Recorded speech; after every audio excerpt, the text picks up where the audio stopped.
Hello, hello. Greetings, friends.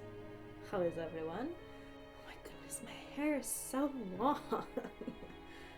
I don't know. I'm kind of torn between like wanting to shave all of the hair off and kind of wanting to dye it, because like I really like dyed hair. The problem is because my hair is so dark, I have to like lighten it first, and I hate the way bleach makes my hair feel, and plus colored hair is difficult to maintain and all that jazz, so it is what it is, I suppose. Oh, you can actually, so it is, it's confusing for me. I like it when it's mirrored so that way I can see, but when it's mirrored then you can't read things, such as I have a Bolthouse Farms juice today. We are going to be drinking, it is Berry Boost, which I'm sure is one that we've showcased before. It's not my favorite one. It is a really good one. My favorite one is the cherry one, but this one is still a really good one. This particular one has 2.5 apples, 10 berries. The problem is that they have strawberry in the berry section, and strawberries technically aren't a berry despite the name. But anyways, their 20 berries seems to include raspberries, blackberries, blueberries, strawberries. Also a quarter cup of banana. See, this is what I mean, like it's mirrored to me, so I have to move the opposite direction. 3 3/4 servings of fruit per bottle. Very nice, very nice. This is a good one. Nobody has joined yet, so we're gonna give a little bit of time, see if anybody's gonna be here.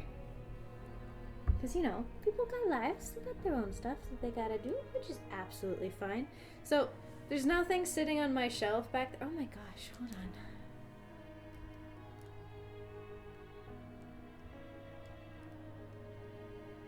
Everything has been rearranged. I had to use my personal webcam on my work computer, like, things and such.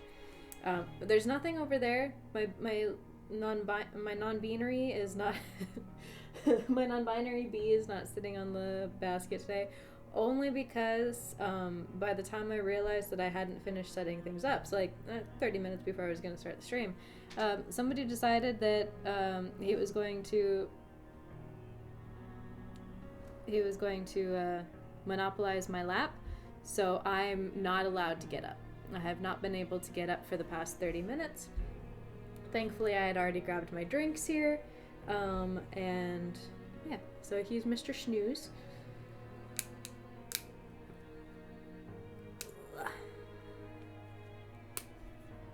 I'm sorry, it's okay. You're okay, son. It's just juice. It's just juice. It's just juice, bug. It's just some juice.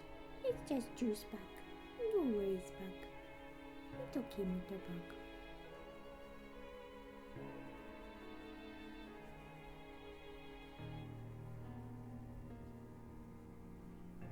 I'm glad that from this angle you can't see how messy my desk is.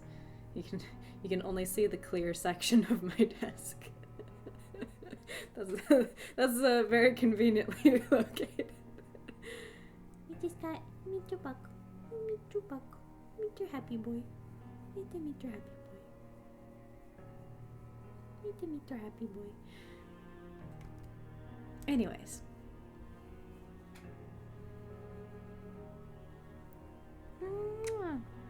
Love you, son. My Mr. Good Boy. Anyways. Well, we've given it a few minutes. If anybody's gonna join, they'll join up later. So, 'tis fine. So I'm excited for the game that we're going to be playing today. Because it is the sequel to a game that I played almost exactly 6 months ago. It was yeah, pretty much exactly 6 months ago. I played The Test, which is the first one of this series. I played that back in August. There we go. And it was I thought it was going to be a spoopy psychological horror game, and it ended up turning like incredibly wholesome and almost made me cry because I was just like, oh. I mean, like, it called me the fuck out. It had me down basically to a T, which was impressive to say the least. But yeah, I really enjoyed that one, and interestingly enough, Markiplier recently played that game, I think just a couple of weeks ago, so I was like, hey, it's as good a time as any to play the sequel, which I had meant to play but had kind of forgotten about, because like other things got in the way, so I hadn't really done it. But yeah, so I was like, hey, this is as good a time as any to play the sequel. I had to watch back my old one because I remembered that there are secret words that you have to remember, and I don't know if you only need that for like if you're going to participate in one of their projects that they were doing, which I imagine was kind of like continuation. Like I imagine it was, you know, the sequel and then the sequel, the trequel. What do you call the third edition in an anthology? Is it the threequel? Because prequel is before, sequel is after the original. So I guess it would be threequel. I don't think that's how that works, but who's to say it's not? I'm hoping that the sound is okay for you. The music was incredibly loud when I first opened the game. So I tried to keep the volume down. Don't mind, I'm going to be adjusting things like all over the place. There we go. Except when I slouch, then I'm down here. But that's okay. We'll deal with that. We'll deal with that when we have to. So long as there's a cat in my lap, I'm not going to be moving much. I'm up here, I'm over here, I'm over here. And that's pretty much gonna be it. Oh, he's already getting wibbly wobbly. Hello, bug. It's okay, bug. But yes, so, without any further ado, we're already 10 minutes past, so we might as well begin the game. So,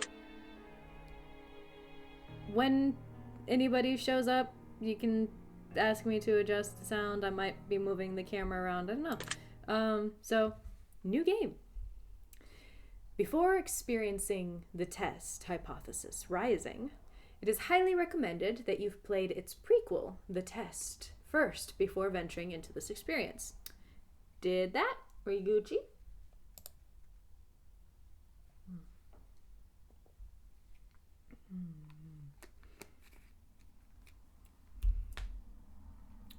You will stand to gain a lot more from this experience if you've played The Test first, and this examination will also make a bit more sense as it carries on from where the last examination left off.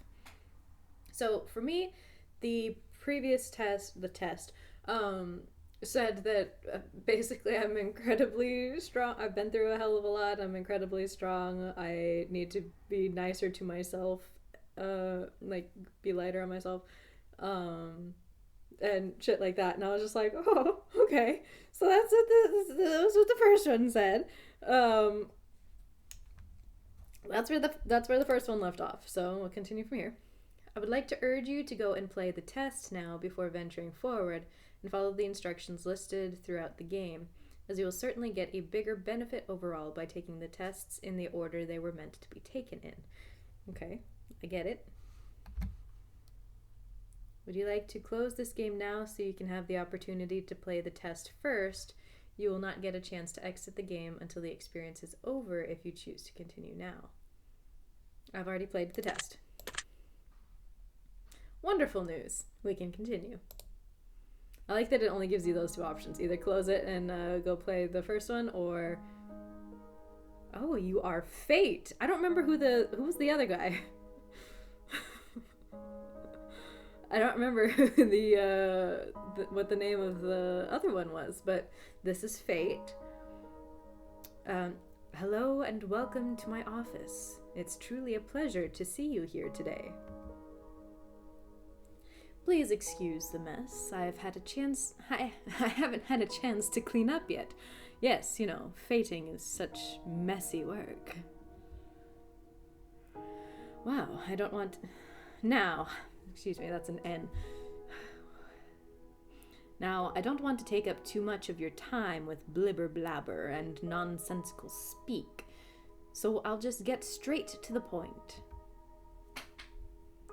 Sometimes we have to ask ourselves life's tough questions. There's one question in particular I'd like for you to ask yourself. Okay? Hey, y'all at home, you gotta play along with the game as well. Are you happy?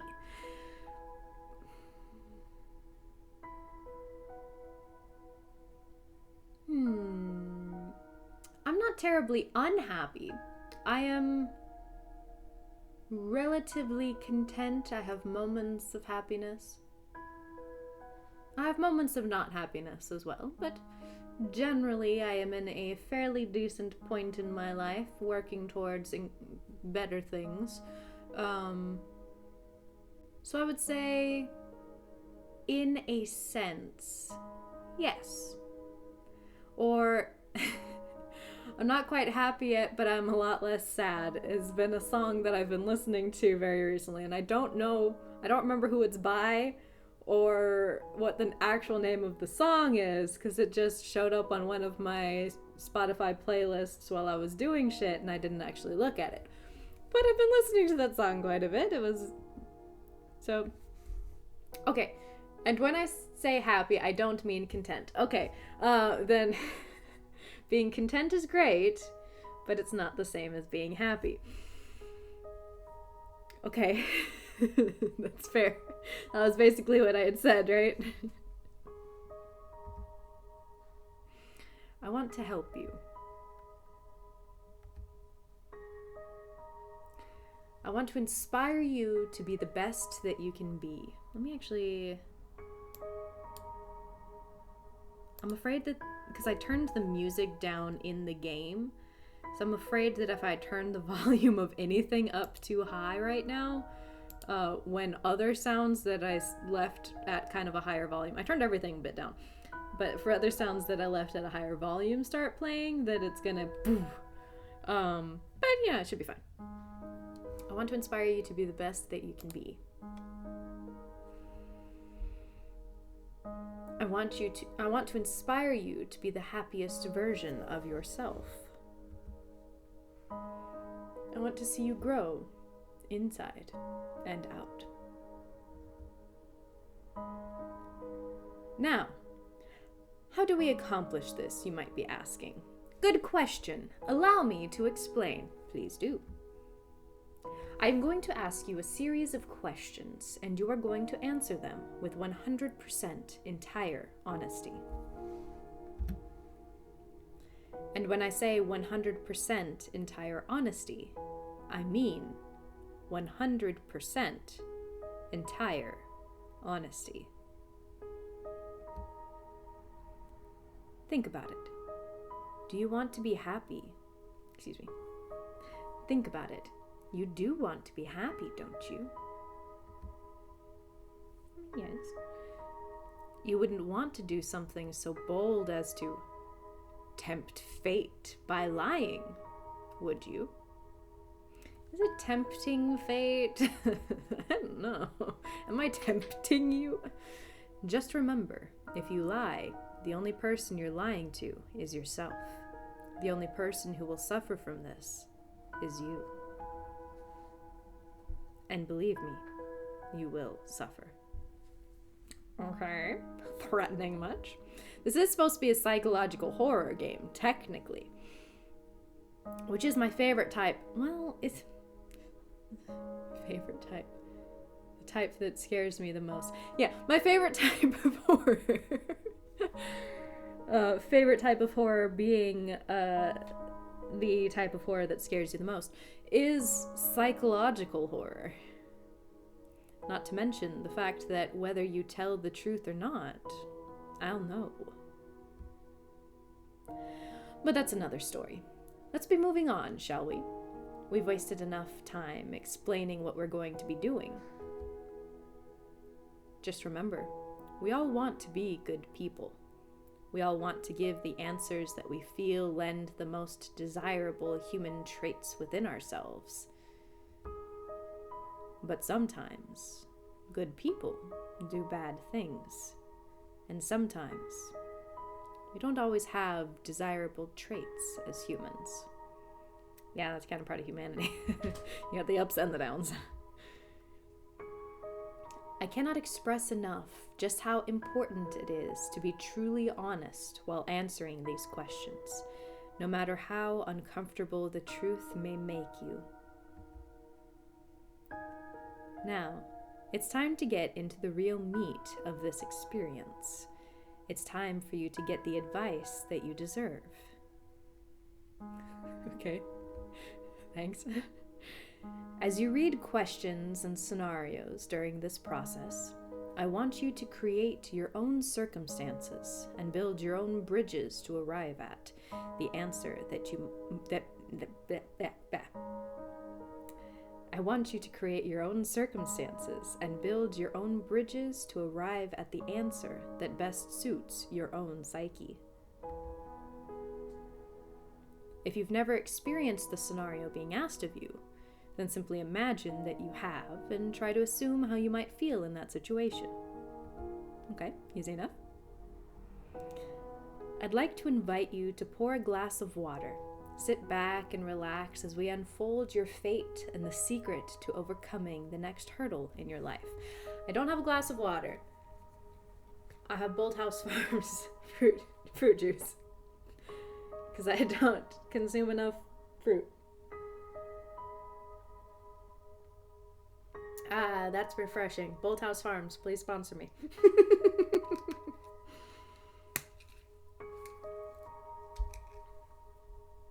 It is really good, though.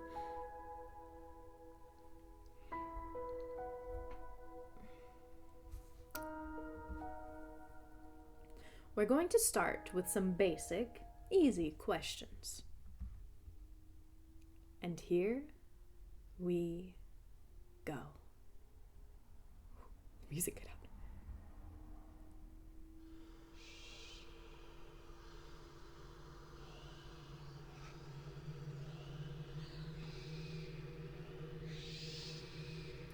If you answer these questions twice, your advice may change. It's not a...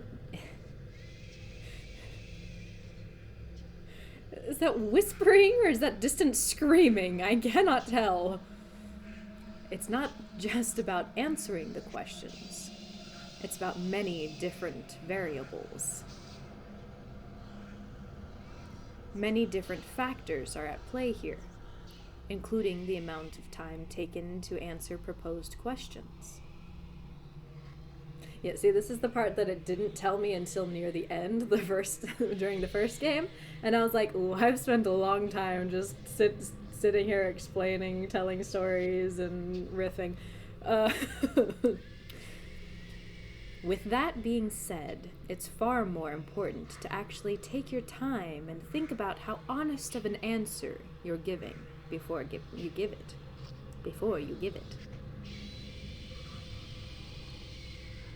I don't like that noise. Whatever you do, do not rush the process.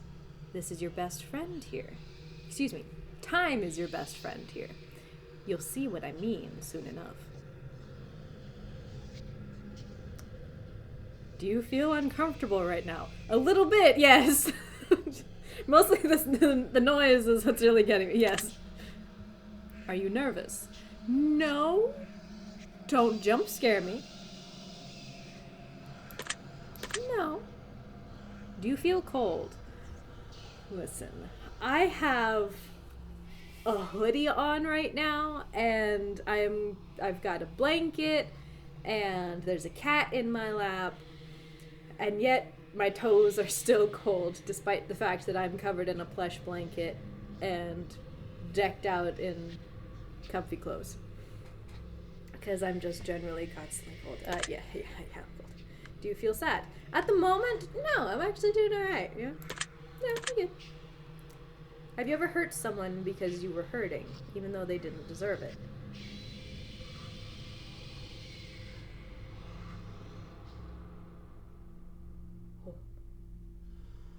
Okay, you're not came back.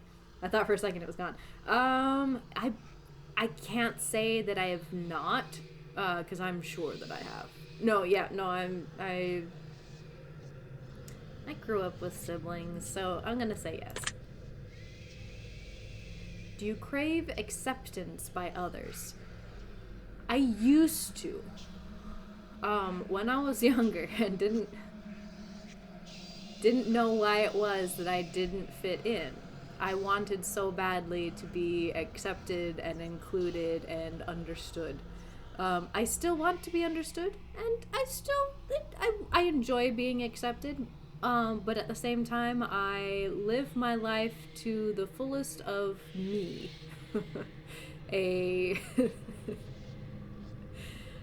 raging queerdo.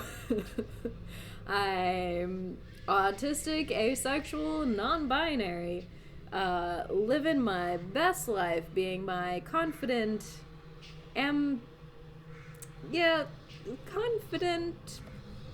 self, mix between depression and executive dysfunction and general... Do I crave acceptance by others? No, honestly, no. I don't crave to be accepted by others. Maybe a bit of understanding, yes, but no. I don't care if people accept me. Have you ever lost a loved one? Yes. Recently, actually. Do you know what heartbreak feels like? Yes. Yeah. A few times over. And not just in the romantic sense either. But yes, also in the romantic sense. Do you believe in demons?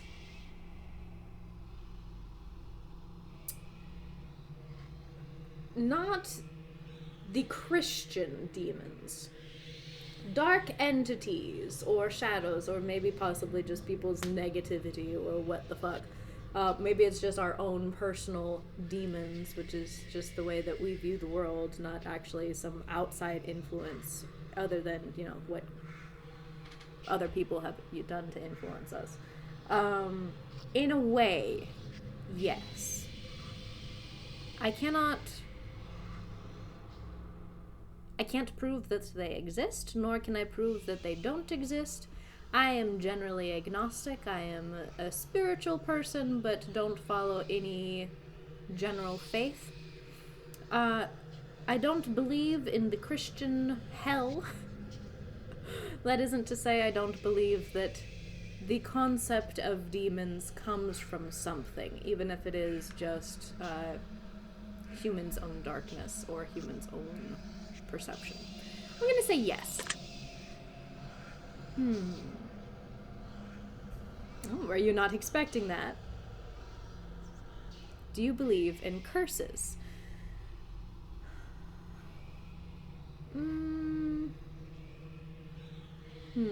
I should.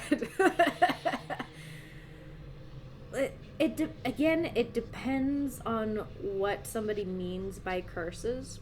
I believe that somebody can put enough negative thought out at somebody that it could potentially affect their well-being or their life situations, especially if they allow it. If you open yourself up to the negativity around you, whether we're talking in a spiritual sense or whether we're talking in actual mental health situations, if you're letting people's bullshit get at you, then obviously it's gonna affect you.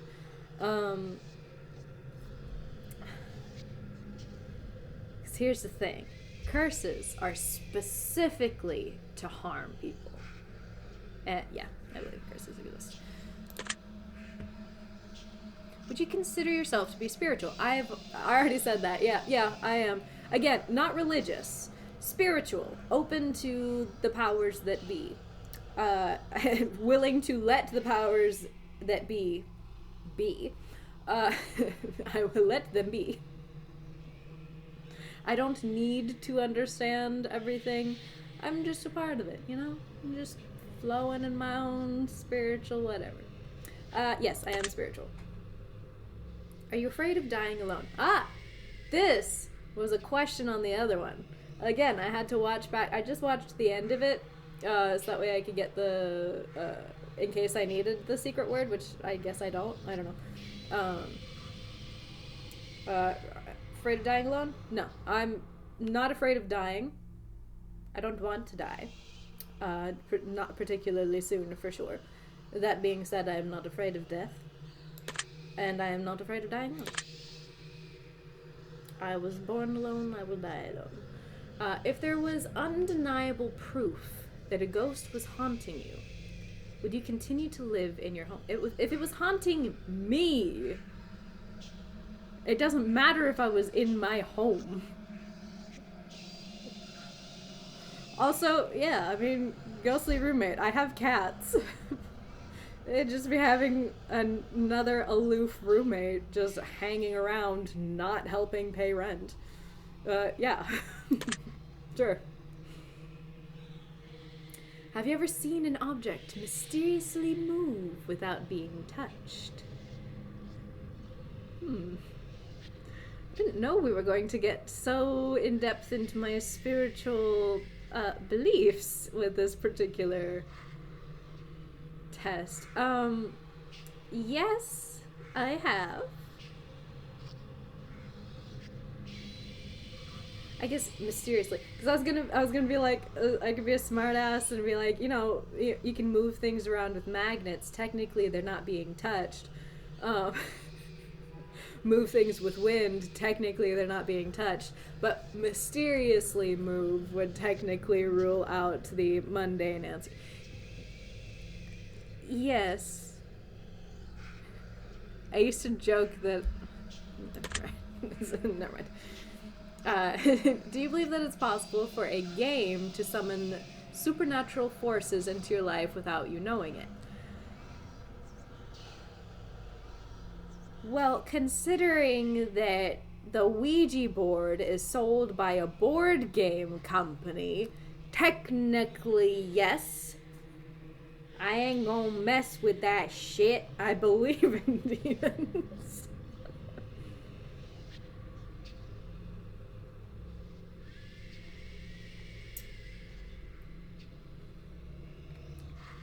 But without you knowing it,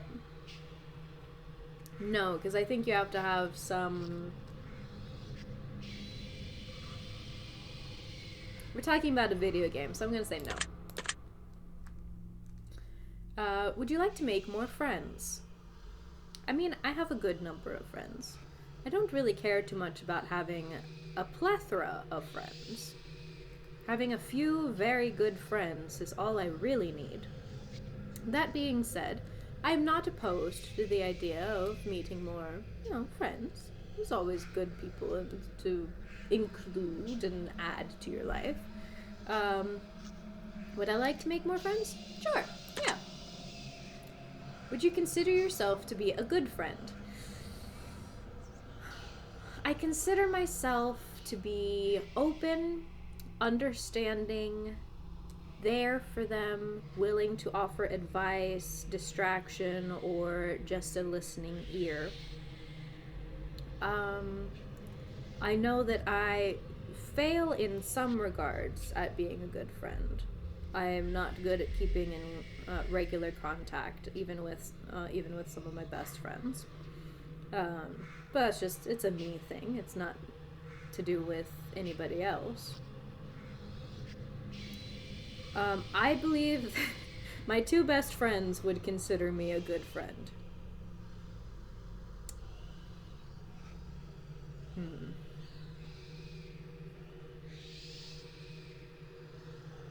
I don't even really have to say I believe that they would. They have straight up told me that they believe that I am a good friend. So in that regards, in their opinion of me, I am a good friend. So therefore, I can also consider myself to be a good friend. Do you feel lonely? At the moment, no, I'm alright. I got a cat in my lap. I have moments where I feel lonely.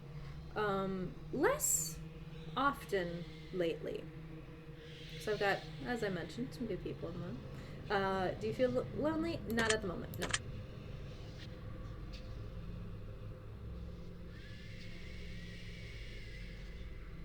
Did that say talk to me? I think it said talk to me. Do you make friends easily? I make acquaintances very quickly. Do you tend to avoid drama where possible? Yeah. Sometimes drama is just like too much, man. Yeah. Have you ever had a near-death experience? I've had a couple. Nothing like crazy. But yeah, nothing terribly crazy, but I'm gonna say yes. Do you like horror movies? I don't. Horror movies are either incredibly loud and confusing, or it's just all build up and it's very boring. And usually I spend most of the time trying to figure out, how does this monster or killer or what have you, how does this thing work? And because like usually things don't necessarily make sense a lot in horror movies. I startle easily. So like jump scares get me. They don't scare me, but they startle me, and I don't like the way that feels. So it's not an enjoyable experience. I like horror games because I'm more immersed in it, so it's hard to be. It's incredibly difficult to be bored of it. Usually, when done correctly. But do I like horror movies? No, I'm not actually a big fan. No. This is all very interesting. Have you played the test? Yes, I have. Hello, friend. Welcome to the party. So we are currently playing the sequel of The Test, which is a game I played about 6 months ago, which was supposed to have been like super scary, spooky, psychological horror. Like this one is supposed to be as well. Except the first one turned into super duper wholesome and told me that I've been through hell and I'm stronger than I think and I need to lighten up on myself and that I'm not where I want to be financially and in my job, but that I should keep working at it. And I was like, how dare you nail down everything, call me out like this so completely. So yeah, the first one turned very wholesome, and I'm waiting for this one. Yeah. So the real horror was the unanticipated therapy session. Yes, hence why it's psychological horror, which is my favorite type of horror. I don't like scary movies, or horror movies, but psychological horror games or concepts, I eat that shit up. Yeah, so. That is where we are at the moment. It is just answering questions. If you want to answer any of the questions or comment on anything, I have already talked about you at least 2 or 3 times, not by name, but with some of the questions asking about, would you consider yourself to be a good friend? And I had to have a monologue there for a moment where I was like, I believe that these are the ways in which I fail at being a good friend. These are the ways in which I am a good friend or could be a good friend, and that my best friends consider me to be a good friend. So I was like, okay. So because of that, I'm going to say yes. So. See, listen, here, let me. Okay, I'm just gonna pop you on the screen real quick. This is what I mean. Like, I was saying that, like, my 2 best friends, not only do I believe they would consider me to be a good friend, but have actively told me that yes, you are. And it's like, okay, yeah, I should believe them.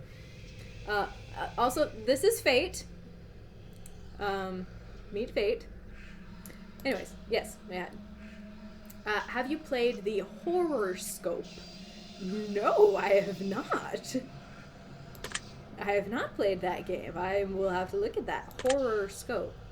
Give it a whack. I'm totally not biased or anything. I imagine that it's from the same creator, so yeah, I'll have to give that one a try.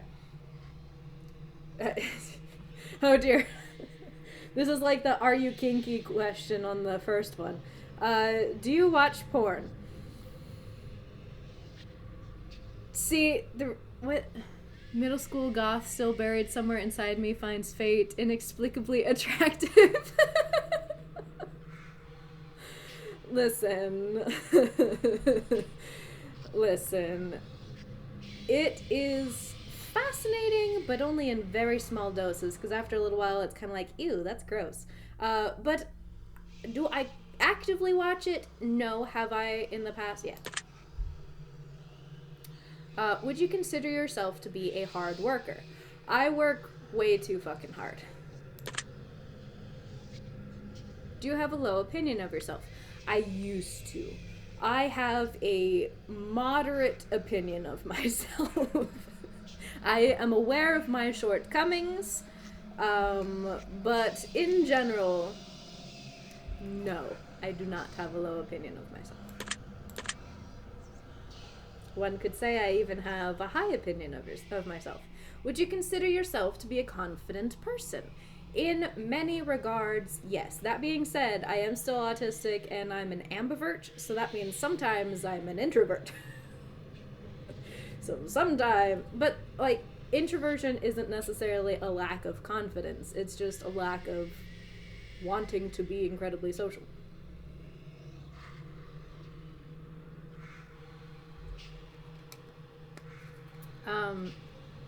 But yeah, generally I would say yes, I'm a confident person. There are times when I'm not. Would you help an old lady cross the street, even if you were running late for an appointment? I mean, yes. yes. Because you've seen me flirt. Yeah. Yes, because, well, first off, I don't run late to things very often. Well, because, like, it's all about consent. Like, if the old lady is like in the vicinity of me, if I have to go like way out of my way, I'm probably not even gonna see that she needs help. If I see that she needs help, ask her, would you like some help? I can help her because it wouldn't take that long. So yeah, even if I was running late for an appointment, if I'm already running late, what's an extra 5-10 minutes gonna do, right? Yes.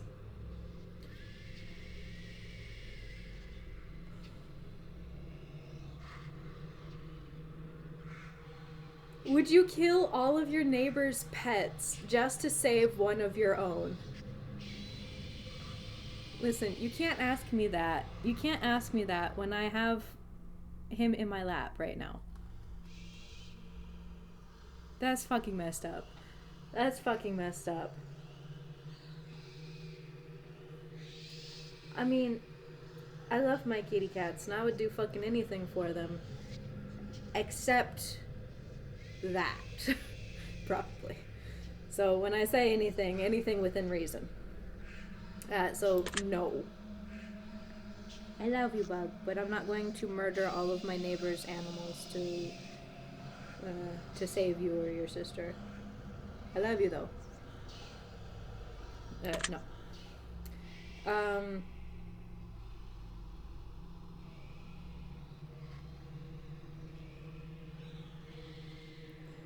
Jesus Christ. What the fuck?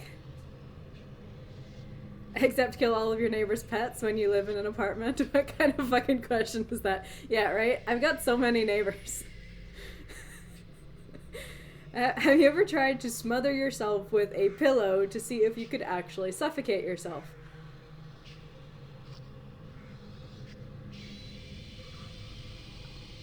I don't think so. Not within recent memory. I don't believe so. Never tried to actually suffocate myself. That being said, every so often it's I'm just going to hold the pillow over my face until I have to breathe, you know? But mostly it's the blocking out sound and light and all of that shit. And because usually my pillow smells good because, you know, I've got nice laundry detergent. I'm going to say no. Have you ever been caught dancing when you thought no one was watching? Yes, constantly. I mean, I dance. I don't dance well, and like I don't dance a lot, but like I do my little jigs and dance around a bit. Have you ever tried to roll your eyes back so far just to see if they'd really get stuck? Not to see if they would get stuck. No.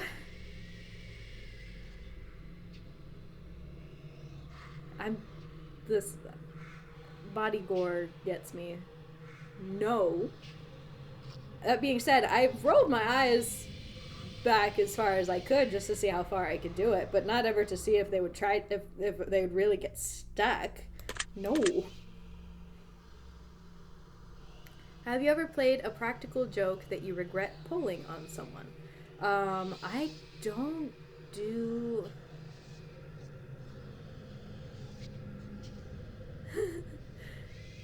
I don't do practical jokes. I think I've pulled like maybe 2 practical jokes in my life, and both of them when I was younger, and like they didn't really count because like everybody knew what was happening. No, because I don't pull practical jokes. Are you streaming live right now? Yes. Well, hello there, audience, says Fate. Fate's talking to you now, Ash. Are you recording this gameplay session right now? Yes, I am. If I told you that I was watching you play this game right now, would you believe me? I mean, you're right there. I only have 1 viewer at the moment, so I know you're not actually watching. It's Ashley that's watching. So, if you're watching me through the game, sure, I would believe you. If you've left a comment for me at any point in time, I've read your words. Does this bother you? I don't believe I've left a comment for you. They're a participant, yeah, right? I don't believe... Would that bother me? No. I post things on the internet for other people to see. If you've left a comment for me, does it make you feel positive that I've paid attention to what you've taken the time to write?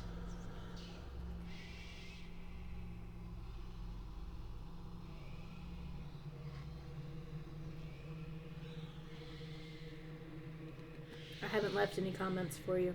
Are we talking about Fate, or are we talking about the creator of the game? Because I know I was supposed to put my secret word in a comment, but like the sequel and threequel had already come out at that point. Listen, I have to be 100% honest. I can't. I'm gonna say no. Do you understand that no matter what, I appreciate you?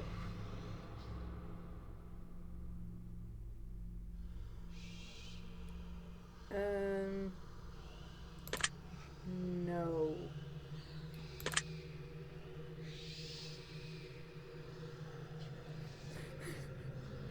I really do. Are you afraid of snakes? No. I really like snakes. I'm a little bit timid around them because I haven't had a lot of experience. My brother is terrified of snakes. It's hilarious. But he's also the reason why I can't get a snake or a lizard. Who rapidly changes the subject. Are you afraid of snakes? No. I love snakes. Do you believe in magic? Yes. Have you cried in the last month? A month is a very long time. I think I've cried twice this week, and it's Wednesday. Do you have a hero? I mean, yes. I cried multiple times today. I think no. I teared up once today. I didn't properly cry. I didn't leave the eyes. So I have not cried today. Do I have a hero? Yeah. Yeah.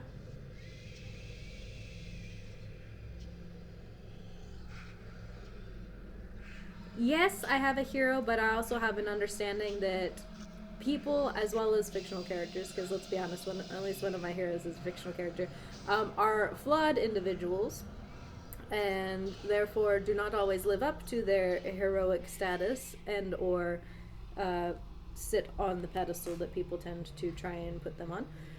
Yes, I have at least one hero.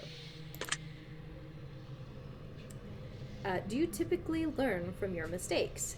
Yes. Heroes are heroic because of their flaws. Yes. I guess I should kind of explain that a little bit. Because I'm not going to name out any actual people, which I do have actual living, real people who are heroes in my eyes. That being said, one of my even if it's a repeated list, one of my heroes is Dick Grayson, Nightwing, who is partially the reason why my name is Grayson. Anyways, just throwing that one on there. Do you typically learn from your mistakes? Yes, I learn from it. That doesn't mean that I don't repeat them. Because sometimes you need to test. You need scientific testing of these hypotheses. You know, you need to go through the scientific testing. You got to do it more than once in order to know. Oh yes, no, that it is for sure a mistake. For science, yes, you get it. Do you enjoy outdoor activities? No, I really don't. No.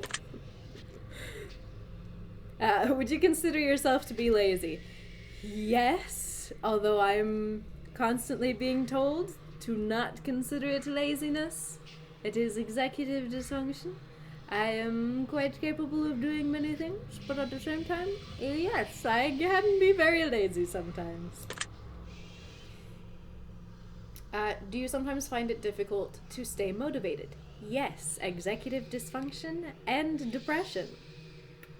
They make quite the team against me. Do you put the needs of others before yourself? Hey, Rorschach! Welcome to the party!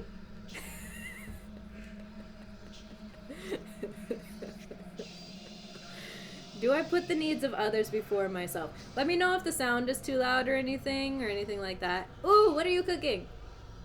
Oh, struggling. You're struggling with dinner. Gotcha. What are you cooking?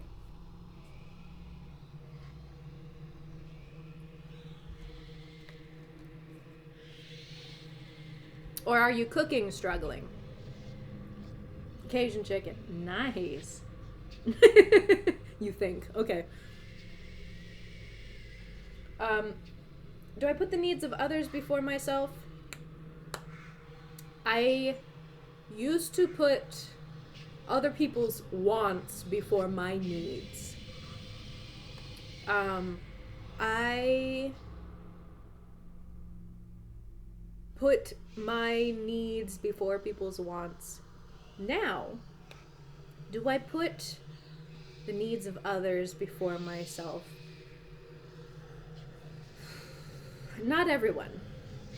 It sounds delicious. Not when I'm through with it. You don't give yourself enough credit, Rorschach. You're plus it gives you the instructions. So you know it's fine. It's fine. You're learning. You figure it out.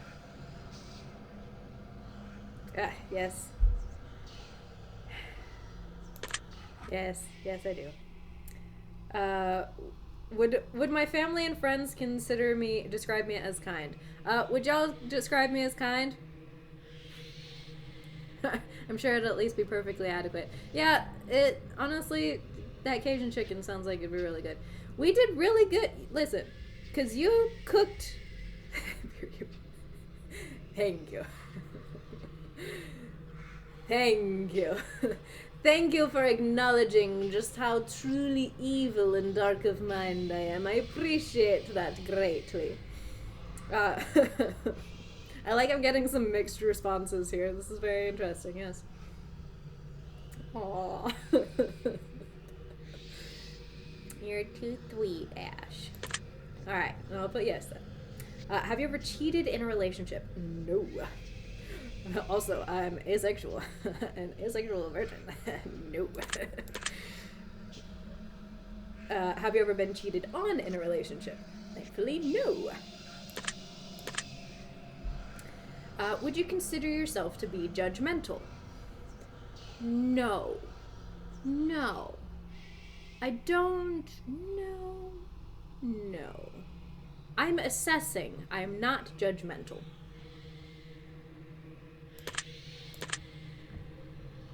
I see. Are you a hero to someone else?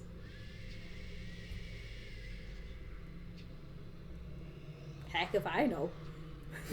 Fuck if I know. I imagine not. Not in so many words, no.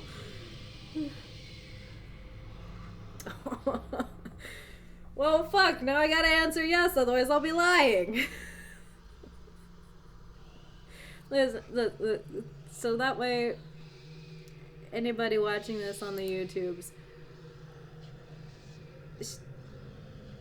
so I don't know if you can see it now because it's all off the thing, but Ash said yes, so now I have to answer yes, otherwise I'm lying, and I have to answer 100% truthfully. Fine. Yes. Do you love animals? Yes. I have one in my lap right now.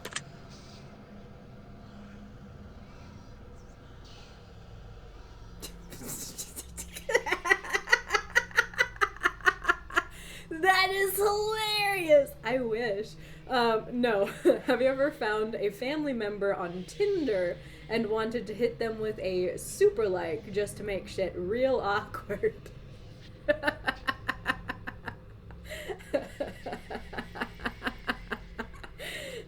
No, because the only family member that I have close enough that we could potentially find each other on a dating site is happily married and not on a dating site, and I don't do Tinder. Big no. Yeah, me either. Do you enjoy drinking alcohol? In moderation and within reason, yes. Are you intoxicated right now? Nope. Unless you count the feel-good, fruity deliciousness that is Bolthouse Farms. Non-alcoholic. Yeah, because it's for hydration and fruit and such.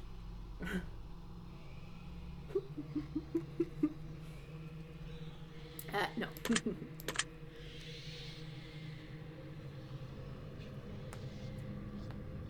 Well, that makes one of us.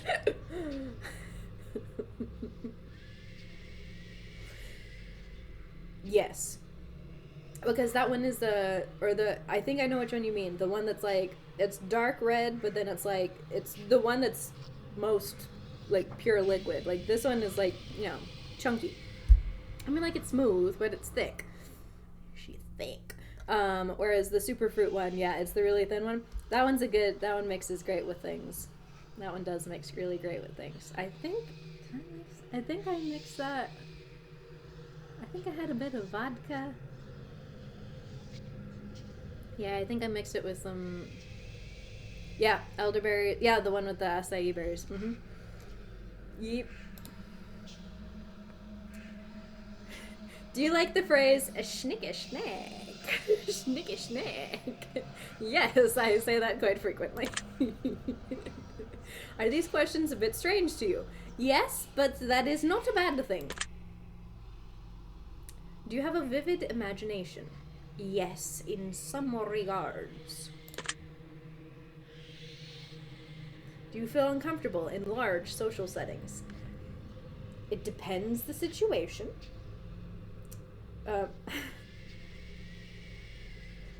I think you've answered the question in reading it out loud. All right.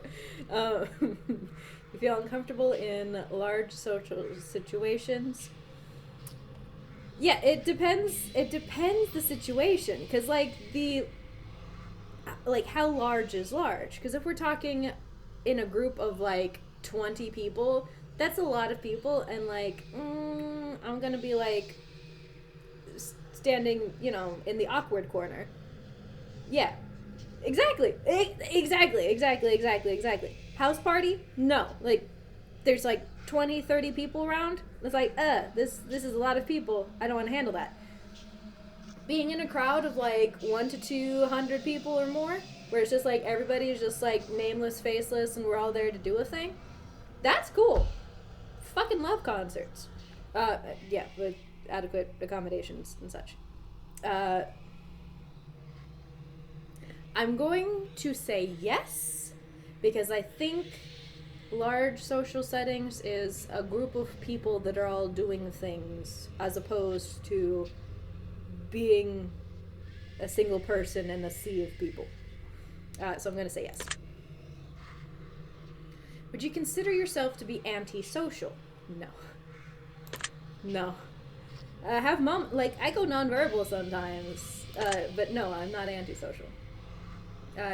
Do you hold a grudge for long periods of time? It's not a grudge.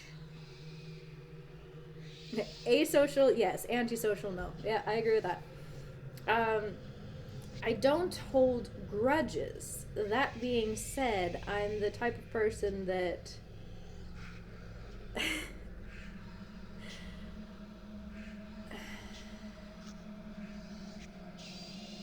I do. Yeah. Yeah. Have you ever urinated in public? In a public restroom? Yeah, I burn bridges, and I won't forgive people for some of the shit, but I don't, take things out on people. I'm gonna say yes, just because in that regards, yeah, technically. Have I ever urinated in public? Not in recent memory, no. Other than public restrooms. Do you like pineapple on your pizza? I mean... You're hot? I mean, yes, but looks aren't everything. Peed out of a tree once. How did you do that? Why? How and why? Drink some water. Yeah, drink some water, Roshan. Do I like pineapple on my pizza? I mean, I don't order it. Yeah, tell me the story sometime. I'll ask you next time we hang out. I don't actively order pineapple on pizza. That being said, if you gave me pineapple on pizza, I'd be like, cool. I like pineapple. Pineapple is one of my favorite fruits because when you eat pineapple, it eats you back. Pineapple on pizza? Oh, sure. I knew I liked you.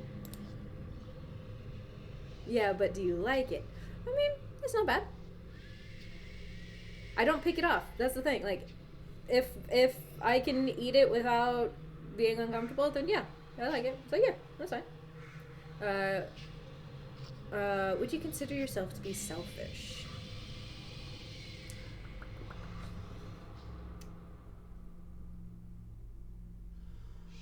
Because there's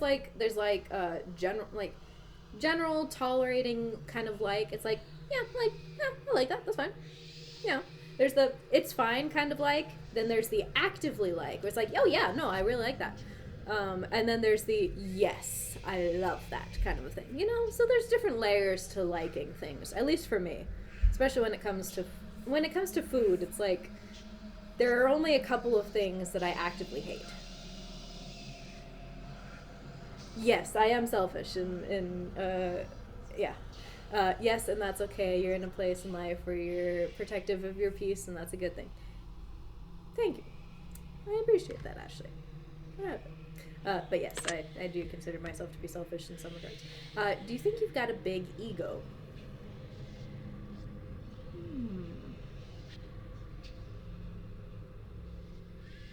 Yes, but not in a bad way, but that might be the ego talking. I have a big personality. Yes. Hey, this question came back. This question was asked in the first one. Would you consider yourself to be kinky? No. I don't shame anyone for anything that they like to do as long as it is safe and consensual, or at least consensual, for all parties involved. I personally, yeah, my kink is to not have sex.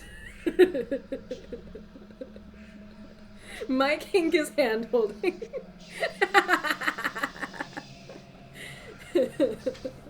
My kink is buying people chocolate.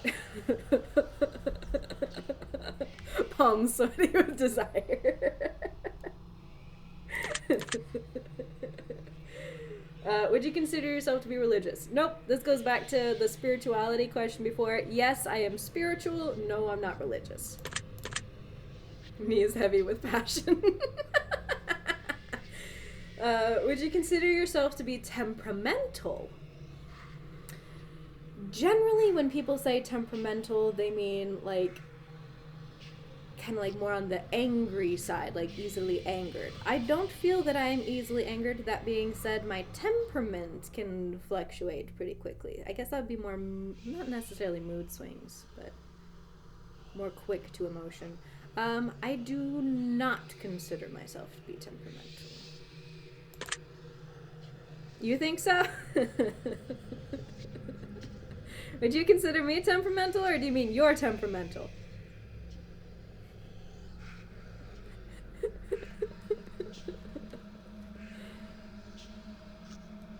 Well, okay. I don't consider myself to be temperamental. No. If you had to kill someone to save your own life, but you knew they didn't deserve it, would you do it? The only... True, but I don't consider myself to be temperamental. Do I think that I can be temperamental? Oh, fuck yes. Do I consider myself to be temperamental? No. 'Tis the nuances. Yeah, this is a really awful question. Listen, the only reason that I would have to kill someone to save my own life is if this person was attempting to kill me. I thought that said artistic. I thought of violent artists.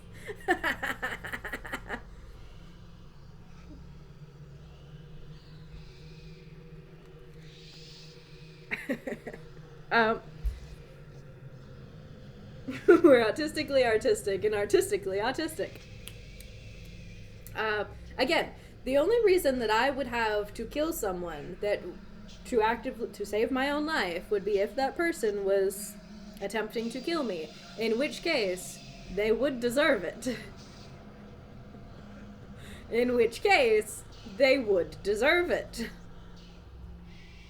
So I'm going to say yes because of that scenario. Yes. Interesting. Would you sacrifice your own life for a complete stranger? It depends the situation.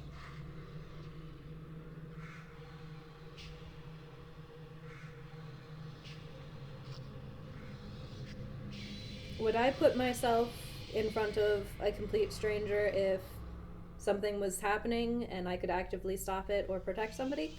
Fuck yes. So, yeah. Even more interesting. I'm a complicated individual. Have you ever been inside of a burning building? No. Thanks. I have not. I have been inside of a building that has fire. The building was not on fire. No. Have you ever been to a funeral? Yes.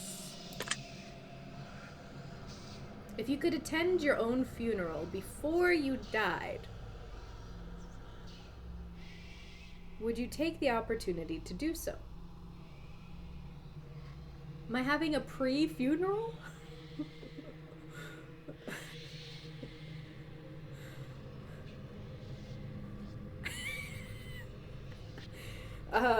Yes.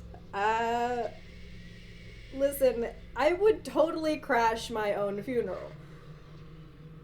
I would be fucking dressed in, like, all black, but, like, going crazy. Dressed up, you know, full witch outfit, full craziness, all black, so let's go as punk as I possibly could. I'm going to be fucking blaring Highway to Hell and Dance with the Devil and all types of shit. And I'm going to crash my fucking funeral and make sure there is no mention of the Christian God involved anywhere in there. Yes, I would. I would hold a fucking seance over my future grave. That would be amazing. I have to go salt the earth.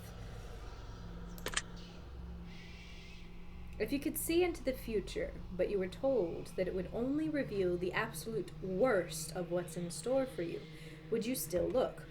I think it would be nice to know the bad stuff ahead of time.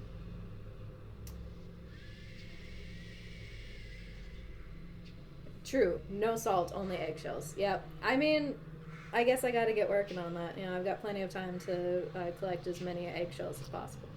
I have a jar that's this big, and it's half full of powdered eggshell, so it's a lot of grinding.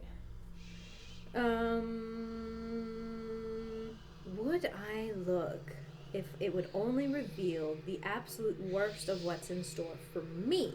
So this is only for me. This is only what's the worst thing for me. It would be nice to know the worst thing that would happen to me.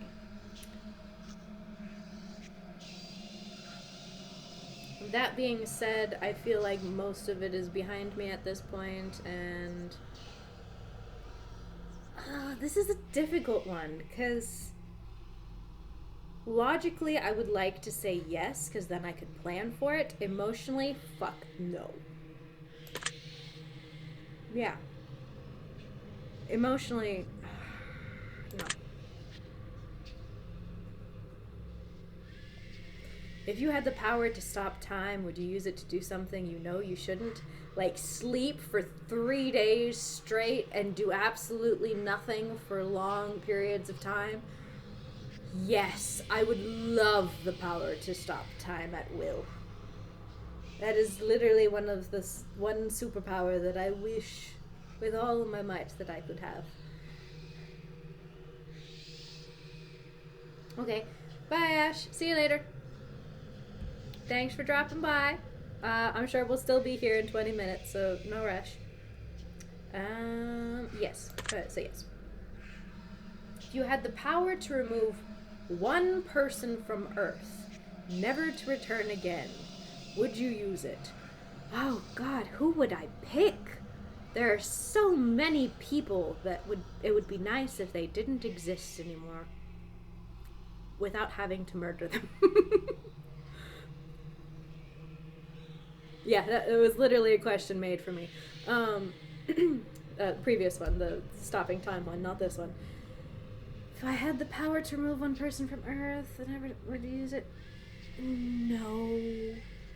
Because I don't feel confident in that decision. I would have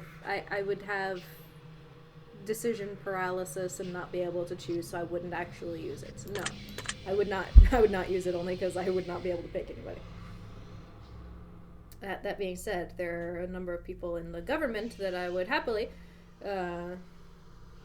after recent things that have come to light. I live in Texas, for anyone who's not aware. If I told you that I understand you better than you understand yourself, would you believe me? No, you don't know my name. Ooh, could it be someone from history? Does it have to be someone alive, or someone specifically you can point a finger towards that ruined literally everything?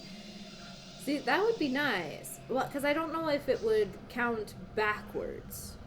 Because, like, yeah, I mean, even then, there's a number of people that... There's a number of people that we could erase from history entirely, and like just erase them and everything that they did to make it really as though it never happened, not just like covering it up and pretending it didn't happen, but like actually making it so it didn't happen. Again, still a lot of options. Talk about salting the earth, yeah, right? No, I don't believe that you understand me better. If someone threatened to kill you, would your first response be to react in violence? No. Not to react in violence, no. If a stranger stole money from you to support their drug addiction, would you forgive them if they apologized to you? Depends how much money they stole from me. I would offer to help them.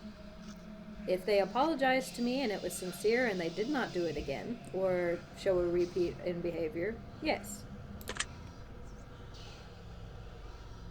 And not just, that's just in general, not only for drug addicts.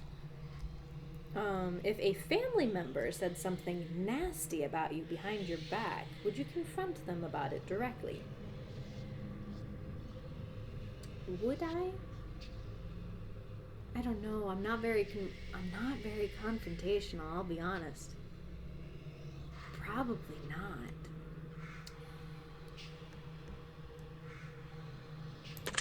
Honestly, probably not. I can be a petty bastard sometimes, but I'm not very confrontational. If you had to eat raw squirrel brains for 3 days to stay alive, would you do it? Actually, go take a shower.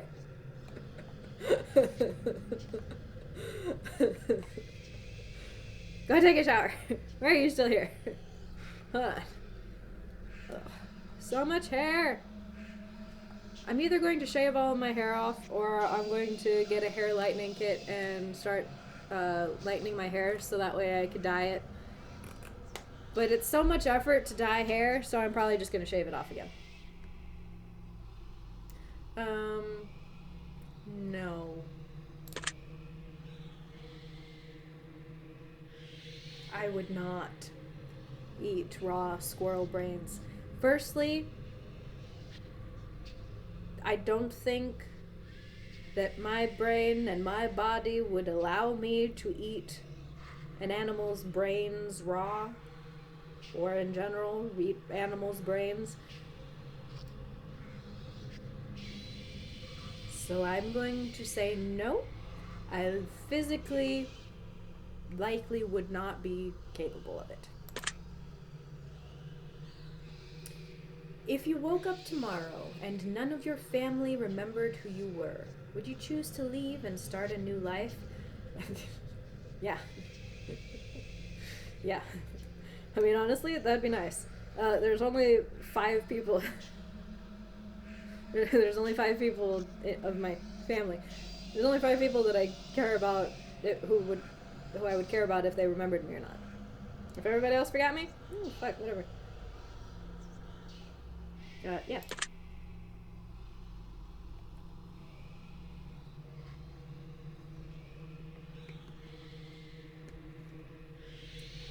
This is an interesting question. If a homeless man was clearly sick, freezing, and utterly miserable in the rain, would you be willing to give him your clothes and walk home naked? Okay, so I have actually given people the jacket off of my back.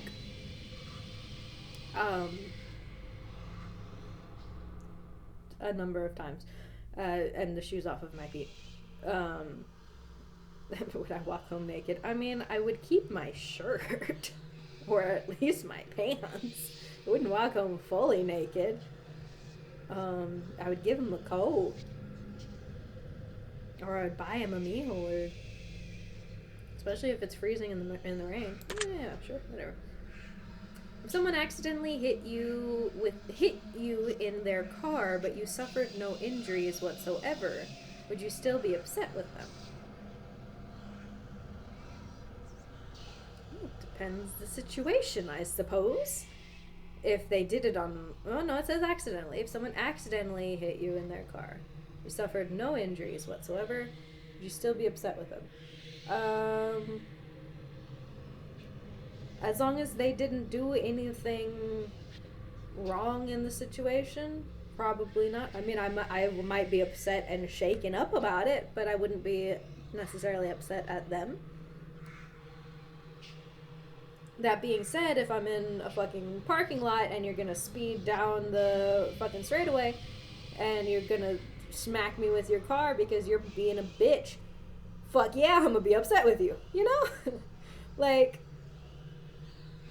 accidentally, like, oh my gosh, I did not see you there, I am so sorry, like, they backed into me or whatever, I did not see you there, I am so sorry. No, I wouldn't be upset with that. Or it's like, get out of the way, I didn't mean to hit you, but fuck, get out of the way. Yes, I'm gonna be fucking upset. So, I'm gonna say no. Have you looked for any hidden meanings or messages within these questions? No, was I supposed to? Oh, right, there were secrets in the first one. No.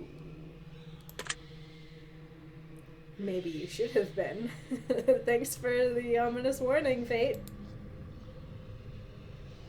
Are you wondering if there's a deeper meaning to all of this, other than just simply answering question after question? Yeah, I imagine there's more to it. Miracles happen every day. Do you agree?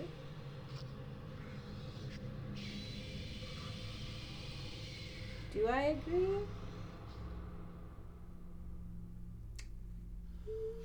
Yes.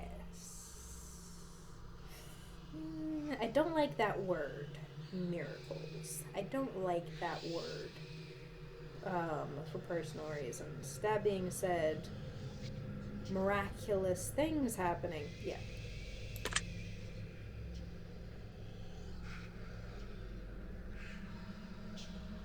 Umbrellas aren't worth lugging around, and you don't mind getting rained on. Do you agree? No to the first one, yes to the second one. I have I have 2 umbrellas and a rain poncho that I literally have. Oh no! Do you need a rain? I have a rain poncho. If you want to just carry that around with you, make sure it doesn't rain on you. I used to carry it around in my bag because I used to walk home all the time. I have 2 umbrellas by the door and a rain poncho in my bag, so...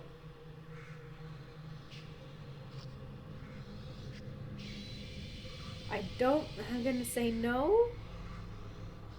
Also, the previous question or statement started with an M, and this one started with a U. I don't know if it's going to be the start of a secret message or something, but I'm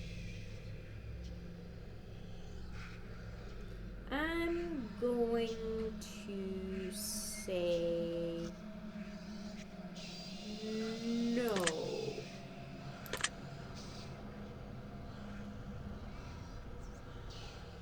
M-U-R.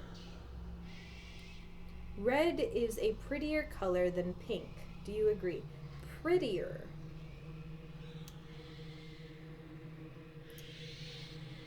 I like red more than pink.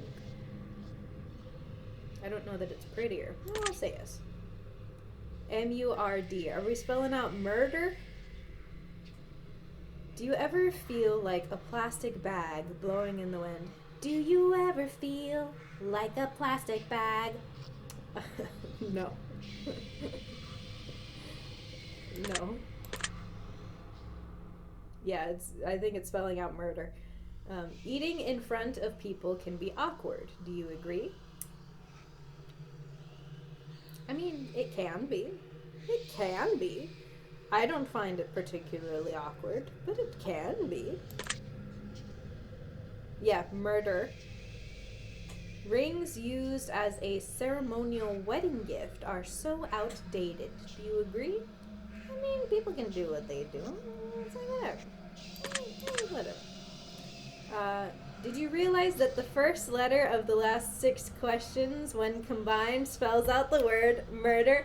Yes, I did. I saw what you did there. As soon as you changed your question format to no longer be an actual question but starting with a statement. Ha! I did. I pointed it out the moment that I saw it, too. Yes, I did realize that. Do you know why that is? No, I assume because you're fucking with me. Doesn't that make you slightly uncomfortable? No. Are you going to start paying closer attention to what you may have got yourself into? I feel like I was already paying some generally close attention. But yes. Do you realize it's too late to turn back now? True, we are an hour and a half into this stream. It is too late to back out now. Excuse me, what did that say? I didn't catch that. Do you hear someone in your room? I can see my entire room right now.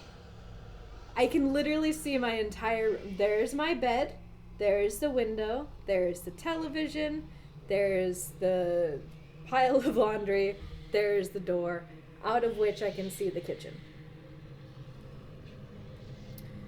Do you hear someone in your room? I mean, no. I have headphones on. I can only hear the sounds that you are making. Do you see the shadows closing in? No. Because again, I can see my entire room. The only place that's in shadow, I mean, it's a little bit dark over there only because the light is pointing this way. The only place that's in shadow is outside the door. Because the door is wide open and I can see my kitchen. I could, if I tried really hard, I would not be able to succeed. If I tried really hard, I could throw something into the kitchen trash can because it's right there. And there's the cat's food bowl. And then I can almost see the front door. No, I don't see them. Do you feel like you're being watched? Yes. Yes, I do.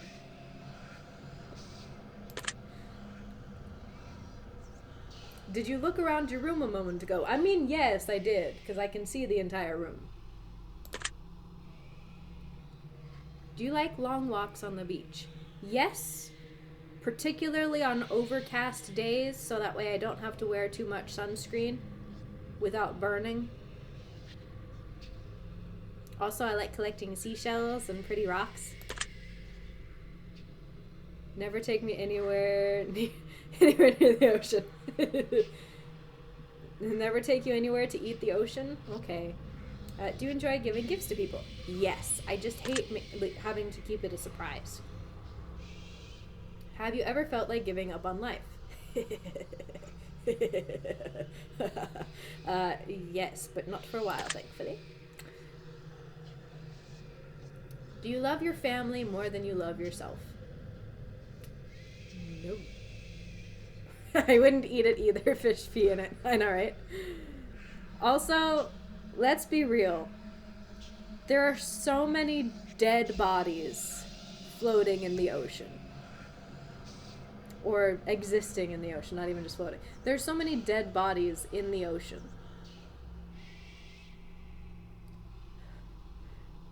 I think it was a stand-up comedian, and I wish I knew this person's name, but somebody was talking about the fact that you wouldn't swim in a pool if there was one dead person in it.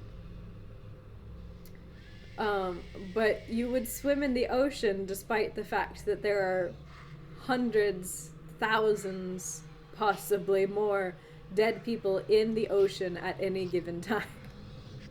So that means that there is you could calculate, technically, there is an amount of water in which swimming in that body of water with a dead person.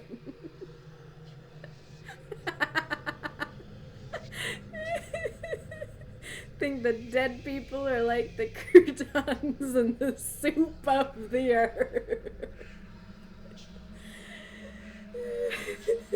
No. They're like the chunks of carrot in the fish stew of the earth.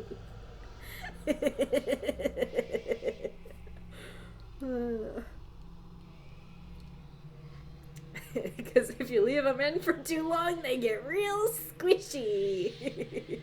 Oh no. I would say no.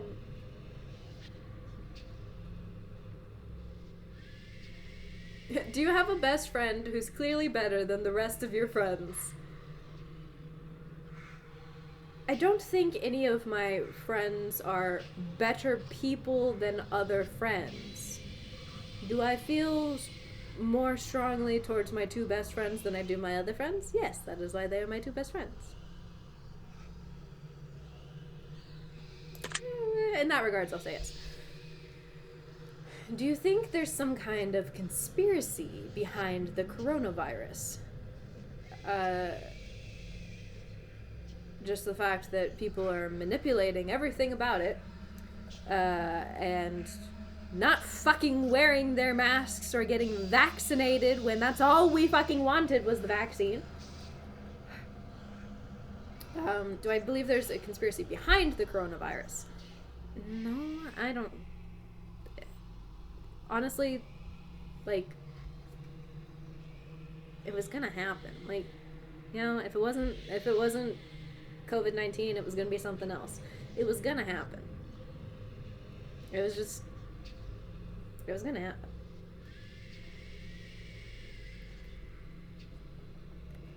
Not because people were gonna make it happen. Although I wouldn't put it past that people could. I don't think there is. I'm gonna say no. Do you believe that you're human?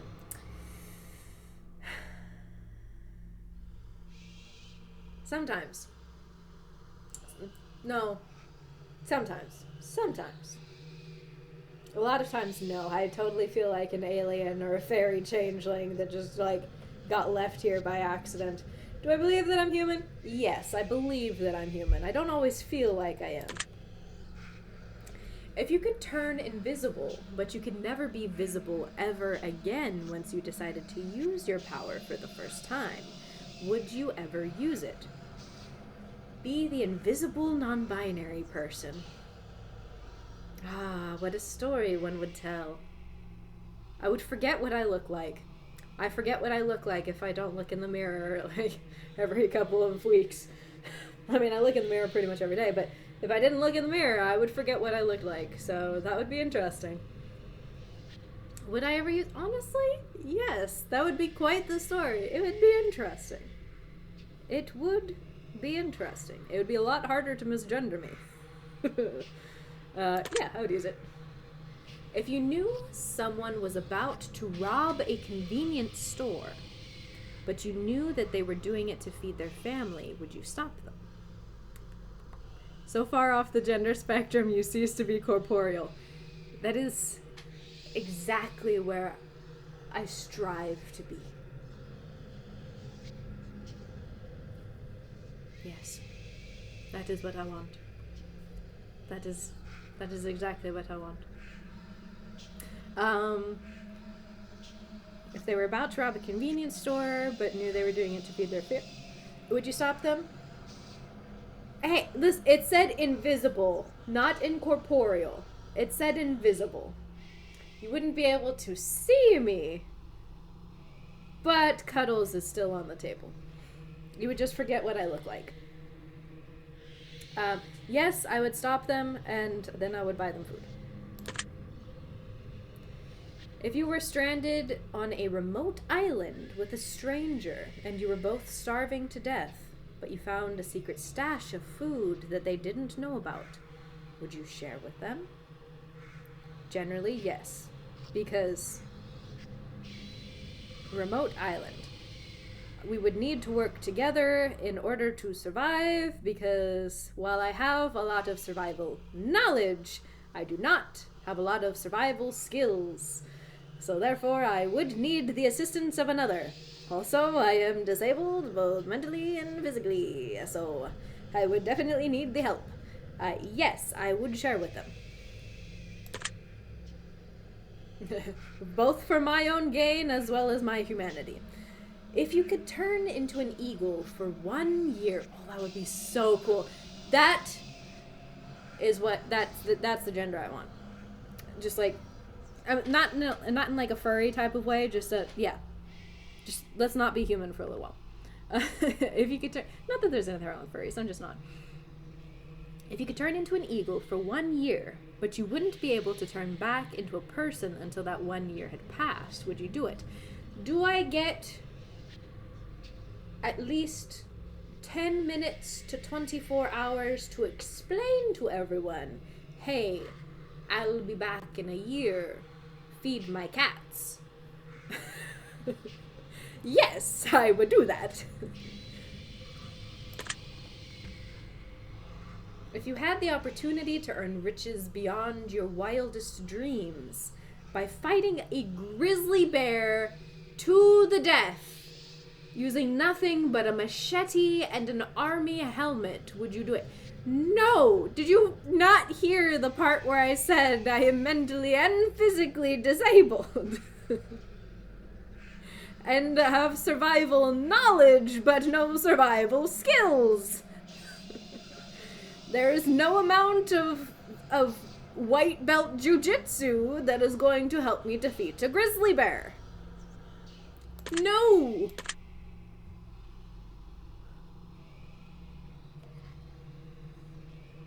If you had to pick one basic food item to eat exclusively for an entire year, would you choose potatoes?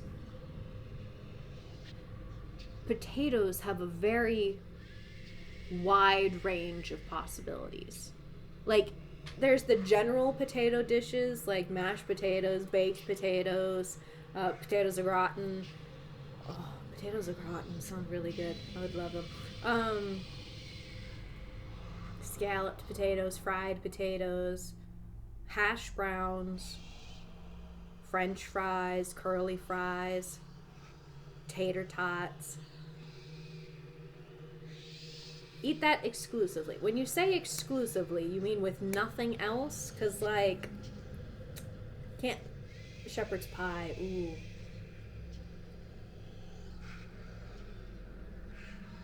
And then, like, you can make potato pancakes, potato patties, potato bread.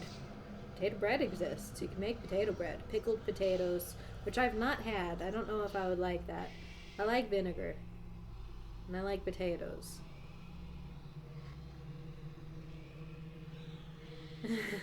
I could do it, yeah. I mean, I'm just over here listing all of the different types of potato dishes and making myself hungry. Yes, I could choose. I would choose potato. Honestly, potato would be the best option. If you could eat only one food item, like one thing exclusively for an entire year, potato is going to be the best bet. If pizza screamed in agony every time you bit into a piece, would you still continue to eat pizza? No, I have sensory processing issues. That would be horrible. I would have to wear sound canceling headphones constantly. If your best friend got bit in the genitals by a highly venomous snake, and the only way to save their life was to suck the venom out of their genitals, would you do it to save them? Easy, just don't bite, swallow it whole.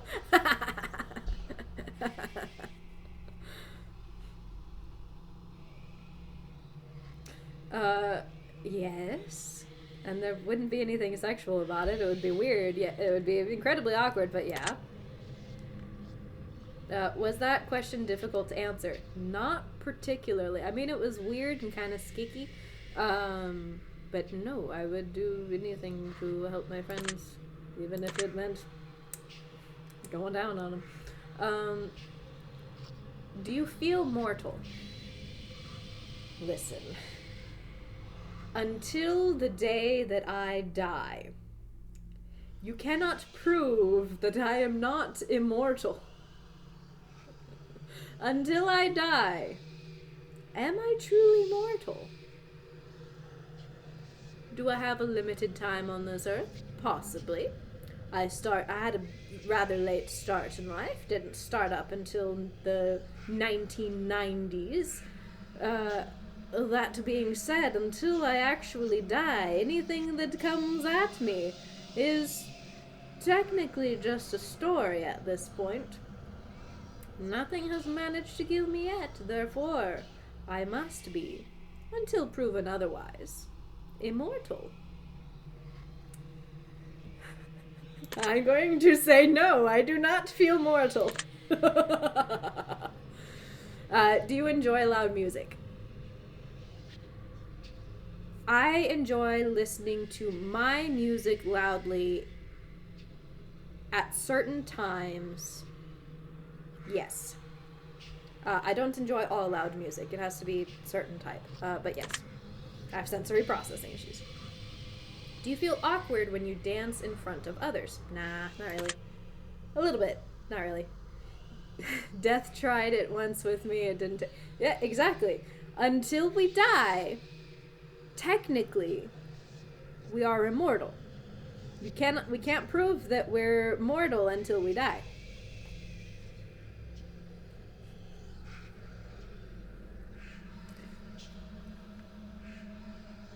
No, I don't feel awkward when I dance in front of other people. It's good. Do you suffer from an anxiety disorder?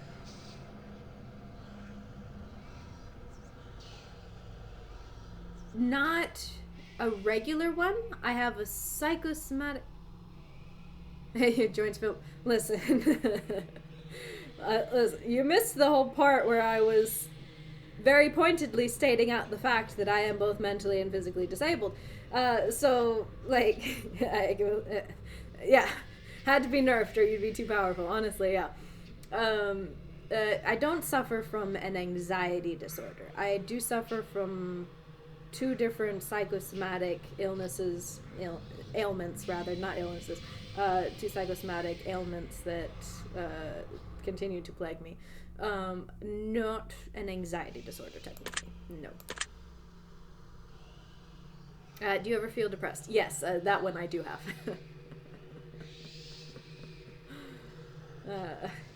Yes. You're not alone. Well, thank you. I appreciate that, Fate. You also suffer from depression? Huh. That explains a lot if Fate also suffers from depression. Do you feel relaxed? At this moment? Yeah, actually, I'm feeling pretty chill. I'm in my cozy clothes. I got a kitty cat in my lap. He's still here. I'm sorry, I didn't mean to spook you. I know, I got loud and my hands moved all over the place. I'm sorry. Do I feel relaxed? Yeah. Do you think you have a guardian angel watching over you? No. Listen, I know I answered yes to the do you believe in demons, but that was with a lot of caveats. I don't know that I believe in angels. At least not the Christian angels.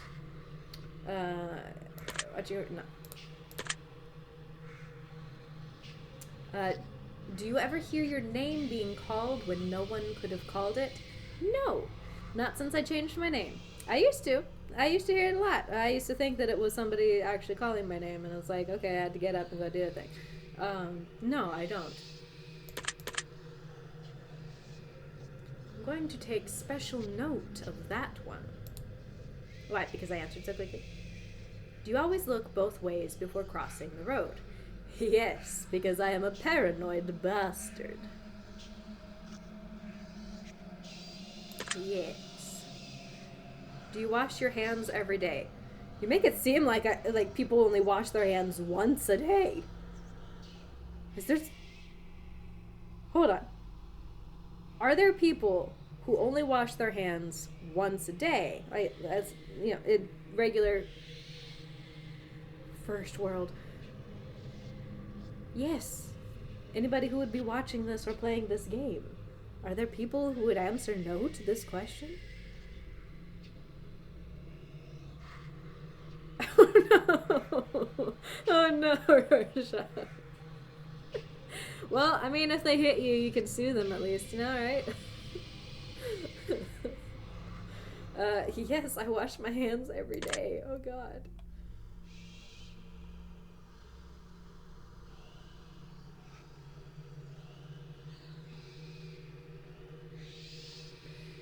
I agree with that, Ashley.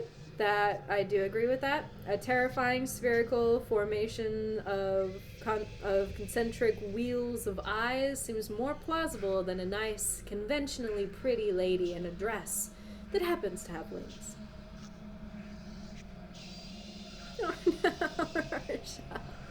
Hey, you are also immortal until proven otherwise. Just don't go about proving it otherwise. There are people who only wash their hands after their once-a-day poop. Yes. Yeah. Dude, maybe I'm just, like, very aware of the way that my hands feel. But I've washed my hands, like, at least a dozen times. Like, depending on the day, depending what I'm doing, it could, like, if it's a real chill day and I'm, like, not doing anything except for, like, lying in bed the whole day, then I'll probably wash my hands maybe 5 times. And that's, like, the low end for me. 5 or 6 times is the low end of the number of times I'll wash my hands in a single day. Do you feel uncomfortable using public restrooms? Yes, but not for the reason that you think. I feel uncomfortable using public restrooms because usually they are gendered, and it's always that, do I get to misgender myself today so that way I can pee? And the answer is generally yes.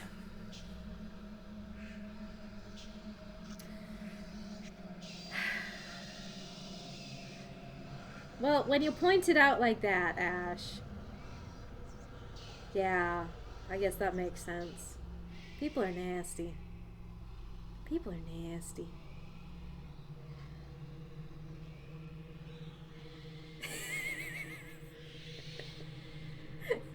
Honestly, mood. Yeah. I'm gonna say yes, but again, it's less to do with, an actual public restroom. Because if I go into a restroom that's like unisex bathroom, that's fine. That's cool. I'm alright. Alright, that's whatever. I'm not afraid of going and using a public restroom. I just uncomfortable using public restrooms when they're gendered. So I'm gonna say yes. Is winter your favorite season? No, it's actually fall. Winter is a close second. It's fall, winter, spring, and then summer. I go around the wheel. Well, summer and spring are kind of like, because both of them have their ups and downs. Fall is my favorite season, so I'm going to say no. Do you know anyone named Josh? Personally, no. Do I know of a number of Joshes? Yes. Do you know anyone named Josh?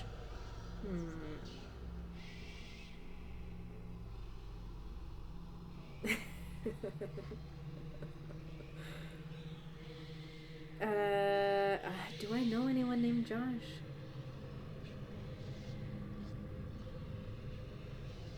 I don't personally know anyone named Josh. I watch YouTubers whose names are Josh. I've met people whose names are Josh. I do not know anyone actively whose name is Josh, so I'm gonna say no. Are you wondering why that last question is relevant? I mean, I wasn't.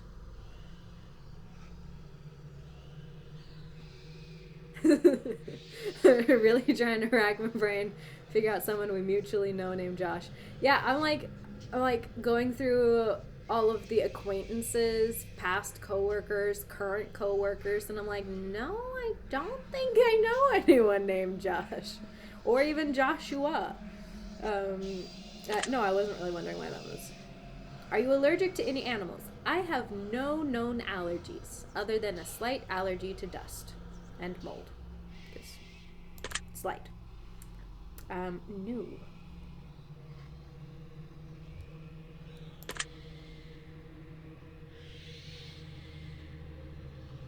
Have you ever thought about an animal in a sexual way? No. I'm allergic to people. Honestly, mood. Have you ever been in love? Yes. Maybe Arkham, whenever he lays on me, I get itchy. Maybe he's just gross. I don't know. Maybe. I don't know. Do you get itchy when Hades or Lois sit on you? Would you consider yourself to be artistic? I consider myself to be autistic, but yeah, yeah, I consider myself to be artistic. I am artistic, I'm not an artist, if that makes sense. Yes. Would you consider yourself to be dominant in day-to-day life? No. That being said, I'm not necessarily submissive, but I am very go with the flow. I am passive. No.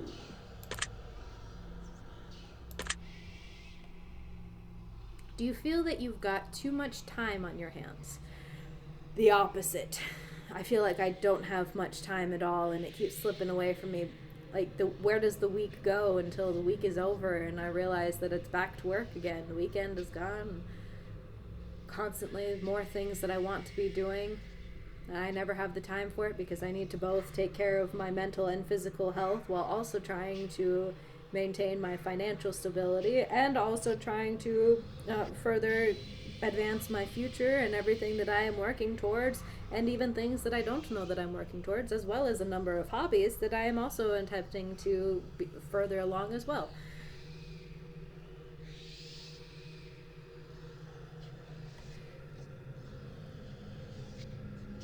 That is a fair point. Yes. To go along with the dominant question, dominant people don't get accidentally kidnapped. Yes, that is true. As I said, I am a very passive person. Again, not submissive. Well, I'm not submissive as much anymore. Passive, very passive, yes. I have been kidnapped a couple of times. Kind of accidentally.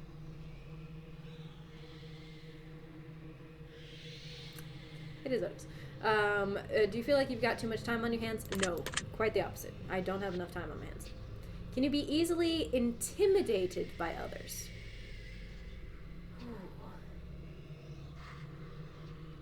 Ooh. That is an interesting one. Intimidated.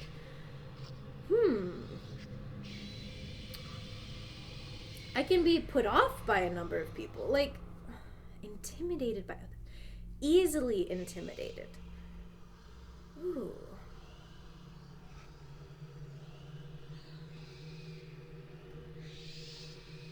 I think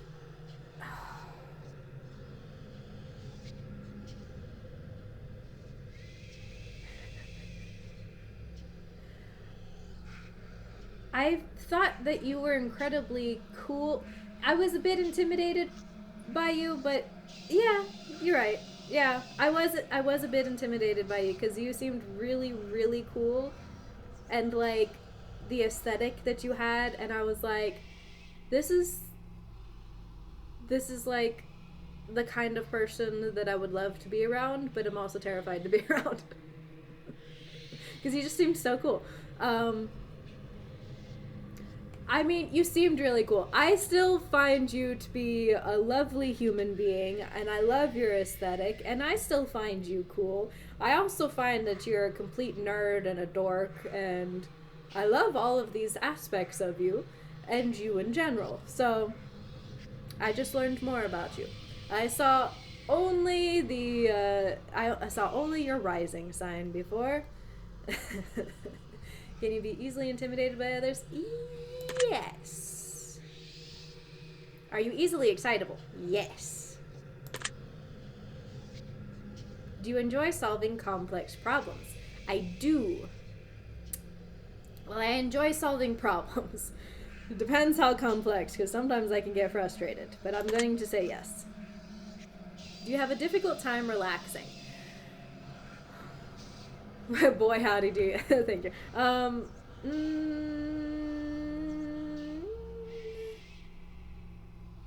Sometimes, yes. I have insomnia. It's pretty frequent. Like, Rorschach, I don't know if you noticed, but I was sending you videos at fucking, like, 1 a.m. last night. If it's a complexity you find interesting and engaging, absolutely. Multiplication tables? Hell no. Yeah, right? You have a difficult time relaxing? I'm going to say yes. Would you consider yourself to be a high maintenance?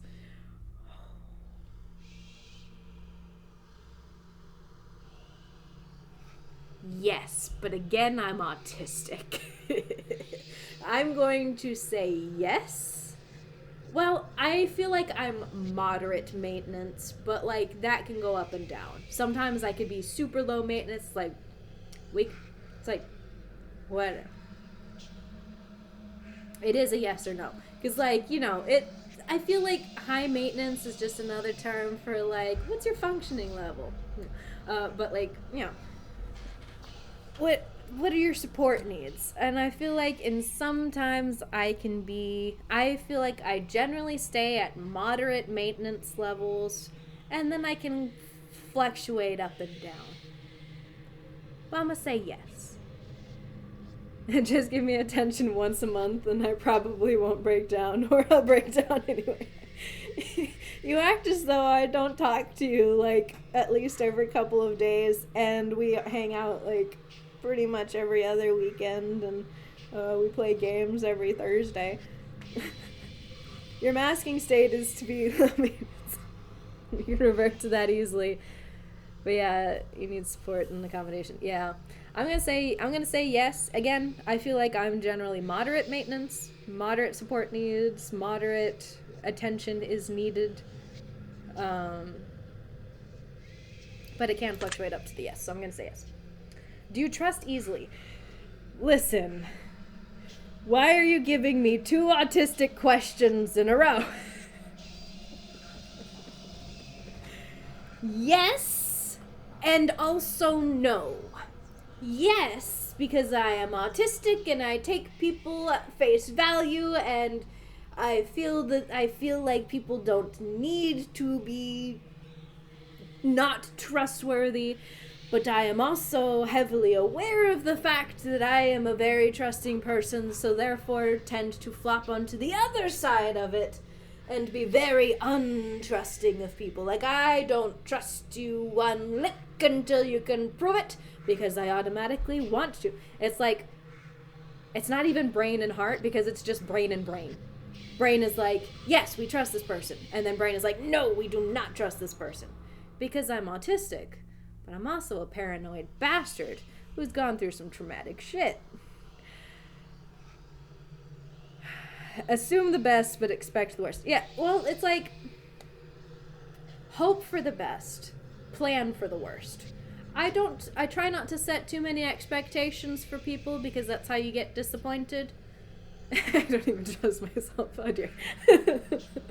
I try not to set expectations for people, because they will likely disappoint or even dramatically exceed, so I try not to have expectations for other people.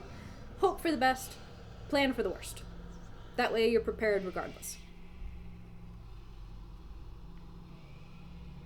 Yeah, that is what happens when your brain intellectualizes every human interaction. I'm going to say yes, because my deepest inside wants to trust everyone. Do you consider yourself to be an honest person?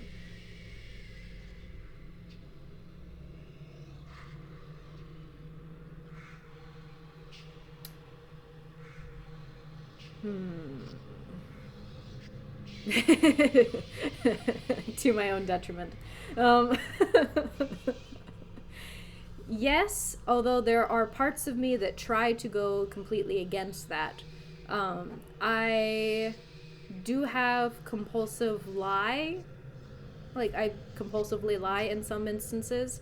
But that comes from traumatic childhood, where, your every action is questioned, and if you didn't have a story for it right away, then, So I got really quick and really good at lying, because having controlling parents doesn't make you obedient or good or anything like that. It just makes you a very good liar and very sneaky. So it's a lot of like that conditioning that I'm still kind of hangs around, even though I try not to. But yeah, I am an honest person. Have you ever told a lie? Yeah. I just talked about that. Known to outright lie. typically just omit things you feel could hurt.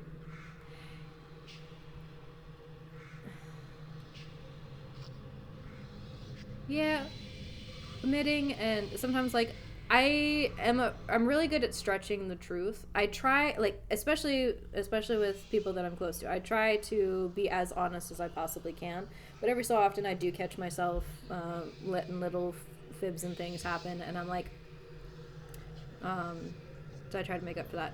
So I do notice that it happens sometimes.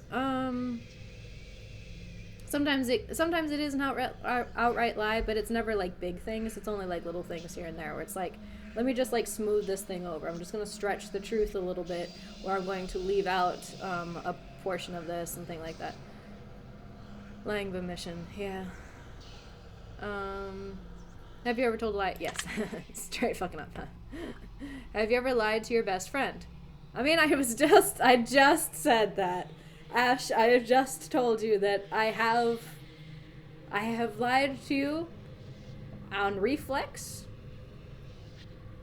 Never about big things. Sometimes it's even about like little surprises. Like, I mean, I lied to you about some of the things that I was getting you for Yule and for birthday. And, but yes, I have lied to my best friend. Have you ever lied to your family? Yes. Yes, I have. Have you lied about any answers during this session?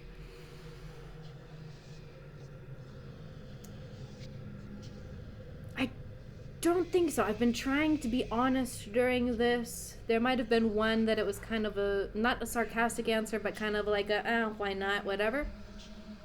But I don't feel like I've lied about the answers on the session. So I'm going to say no.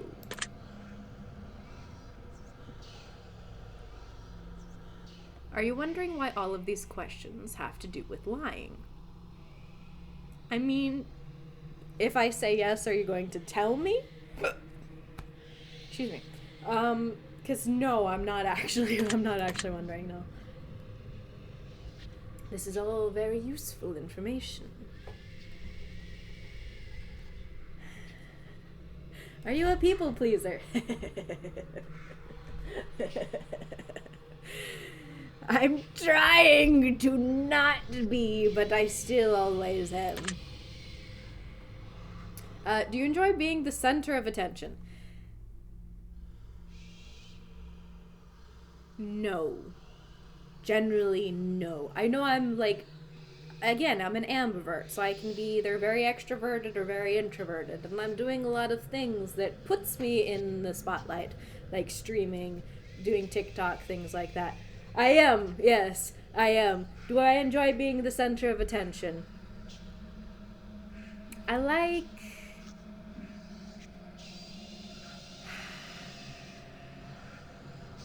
I'm going to say yes, because I am streaming on Twitch right now, yes. I'm going to say yes because in some ways, yes, I do. And in other ways, no, I do not. But I'm going to say yes. Because I wouldn't be doing so many things that are public if I didn't. Do you feel like you've got a good sense of humor? Generally, yes. It's mostly dad jokes and grandma roasts, but yes. Do you frighten easily? Frighten? No. Center of positive attention. Yes. Yeah. I want to be the center of positive attention. Do I frighten easily? No. I don't get scared easily. It's generally difficult to scare me. Startled. I get startled constantly, and you usually can hear me go, ah! Like I'll make little shrieks or little eeks and ahs. I startle easily. I do not frighten easily, so I'm going to say no.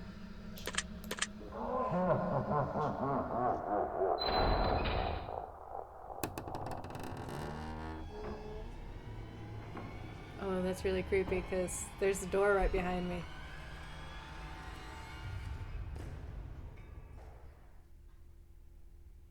Well, that was odd. I wonder what that was about. Yes, I wonder.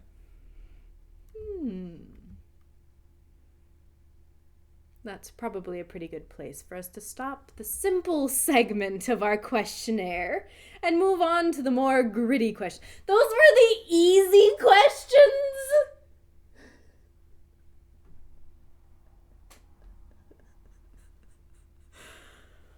Okay.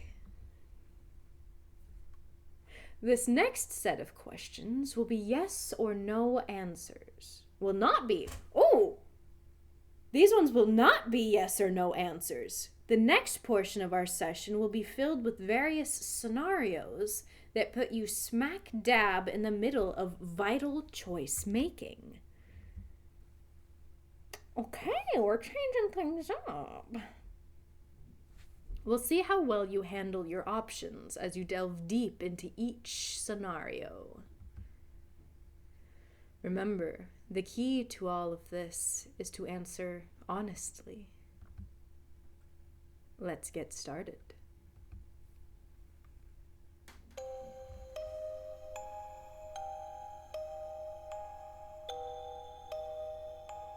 It's a multiple choice. It's a choose your own adventure. Wait a minute. The options had auto dash as an and I didn't know what that means. Am I gonna actually have to move and things? So a twisted game of would you rather. Yeah, basically. You're home alone. It's dark and it's storming outside. All of a sudden, there's a knock on your bedroom door. Someone's in your house. What do you do? What's even creepier is I don't close my bedroom door. I have cats and they wander in and out. If I close the door, I just hear all freaking night. So my bedroom door stays open all night long. So let's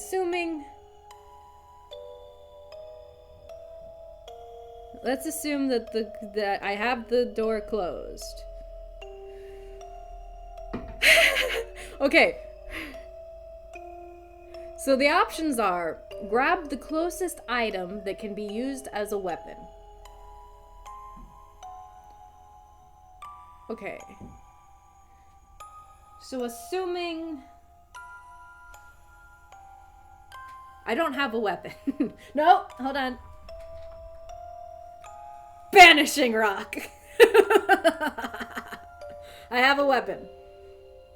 Grab the closest item that can be used as a weapon. Ignore the knocking and hope it goes away. Ask, who is it? And wait. Like I'm actually in a fucking horror film. Or boldly open the door to reveal what's on the other side. Grab the closest weapon. Fucking stab you. Grab the closest item that can be used as a weapon. I banish your eyeball fluids from your ocular cavity. I keep it on my desk as like just a paperweight that just hangs out here, and like it's nice to play with because it's heavy and smooth. Very interesting choice. Of all of the options there, the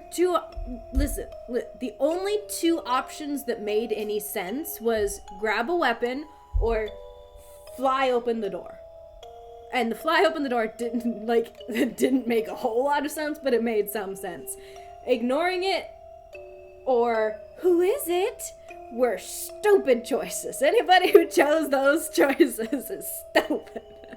I mean, ignore it maybe, but grab the closest weapon to you. And then be quiet. So grab something near you, be quiet, and then... Because, like, if need be, I could find other things. This would be the most weapon-like. Otherwise, I'd have to go over there and get my sword. I do have a sword. It's not sharp, but... Except for the point. You meet a homeless woman on the street. She asks you for money. You find it within yourself to give her all the spare change you have. Just as you do, a homeless man approaches, asking if you can spare some change. What do? Tell the man you've got no change left to offer. Tell the homeless woman to share with the man. What kind of bullshit is that? Tell the homeless man to ask the woman for some of her change. Also bullshit. Tell the homeless man that you'll get some more from somewhere.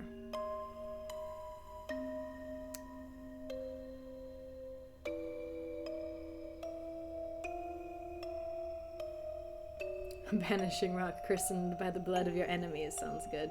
Honestly, yeah, that's some good, powerful magic.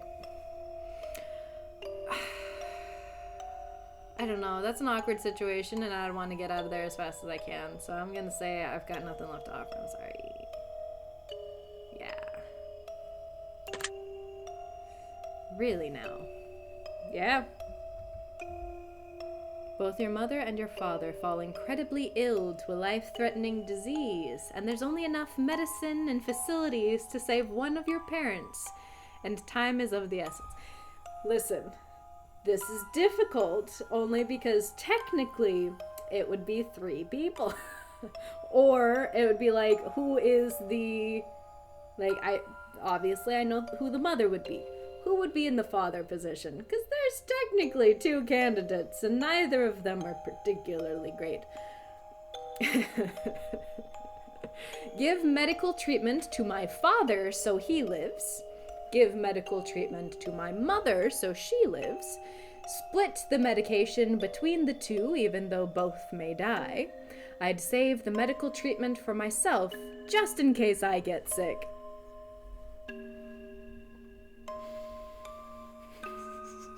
In what realm of possibility would I be put in charge of their life-threatening diseases when I have not spoken to these people in about 5-6 years? So that would be interesting. All of my siblings are over the age of 18. And yet, well,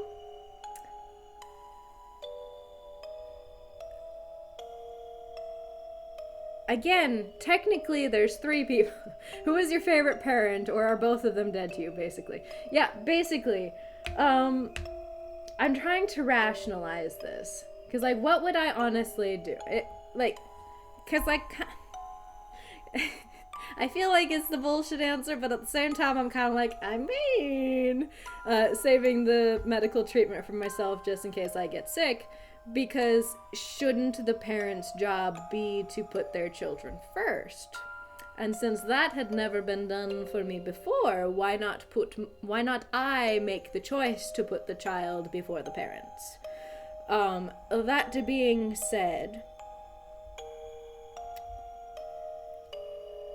literally the choices for me are either give medical treatment to my mother or keep the medicine for myself, because neither of the, I'm gonna just, let's say for father, that is my stepdad, because that's the man that actually raised me, along with my mother who raised me. Save medical treatment for myself. I would not personally kill any of them. That being said, they are dead to me. Mother, because my siblings would want that. Again, all of them are over the age of 18, so it's kind of like whatever. I wouldn't save it for myself. That doesn't surprise me. Oh, okay. Well, thanks. I kind of wish I had kept it. I don't feel like I lied in that situation, but I wish that my answer was different. Yeah.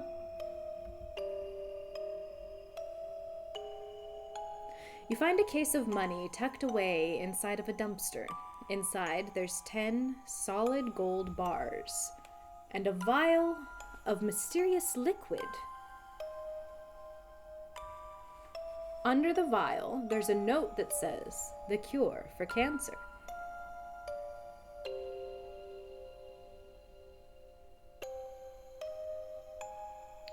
Why would the cure for cancer be in a vial? Like, who did that? That's very poor planning. Turn the case into a professional entity so they can utilize it. Keep the gold bars, but give away the cure to cancer, honestly. Like, okay. Let's assume it actually is the cure for cancer. We'll assume it really is, and not just some sort of sketch. Keep the cure for cancer, but give away the gold bars. Keep everything in the case for yourself to sell or use. Honestly, I would keep the gold, and I'd give the cure to cancer. Would I? Not, what if I get them melted down? Listen. How many gold bars? 10 gold bars. What? How? Hold on. How heavy? Because gold bars are fucking heavy. How much does a gold bar weigh?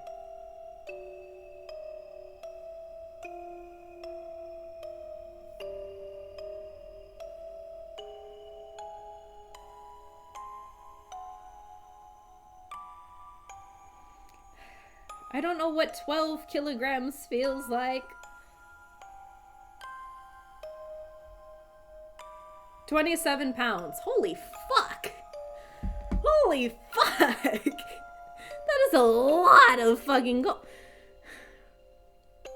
Honestly, how much could you sell gold? Listen, because you can get a metal melting kit on fucking Amazon. And you can just fucking melt that shit down. You can get some molds, and you can turn them into things, and then you can sell that gold that way. Like, you can keep the gold. You don't have to sell gold bars. You'd just be selling gold, you know? You could break it down into scraps. Honestly, I would be fine. Like, 1 gold bar... I'll fucking carry the 1 gold bar, and I'll give everything else in. I could maybe carry 2. Honestly, if I have my bag with me, I could carry 2 or 3 gold bars. I don't need all 10 of them. But I would keep the fucking gold. Keep the gold bars, give away the cure to cancer. What a wasted opportunity. I would want...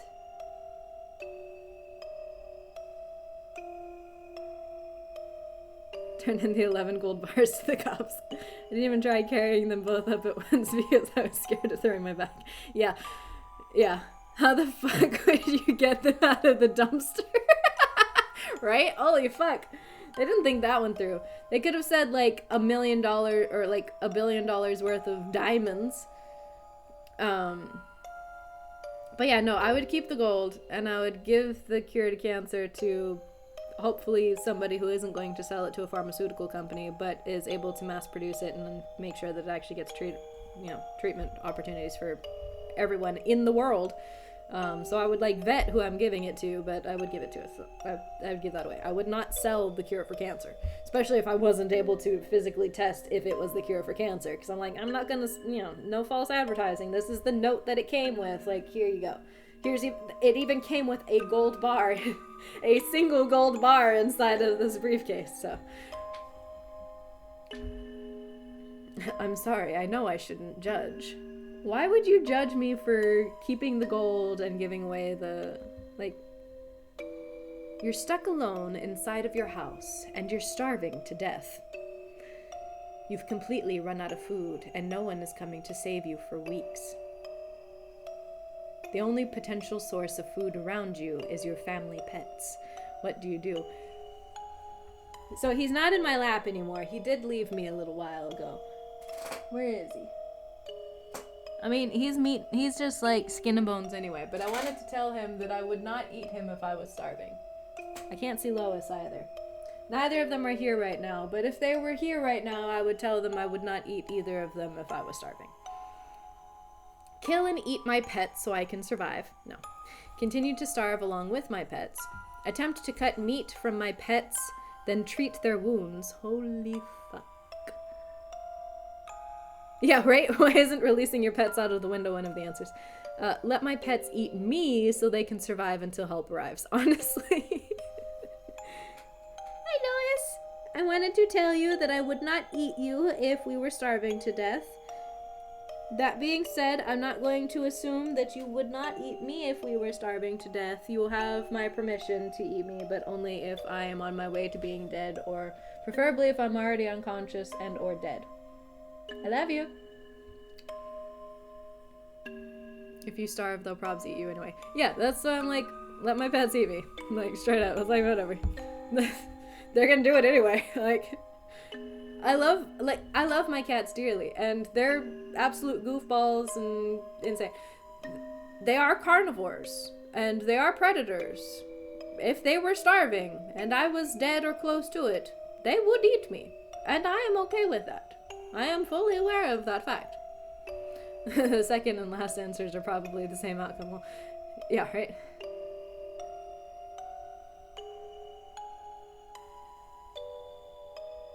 I mean, continue to starve along with my pets until eventually they eat me.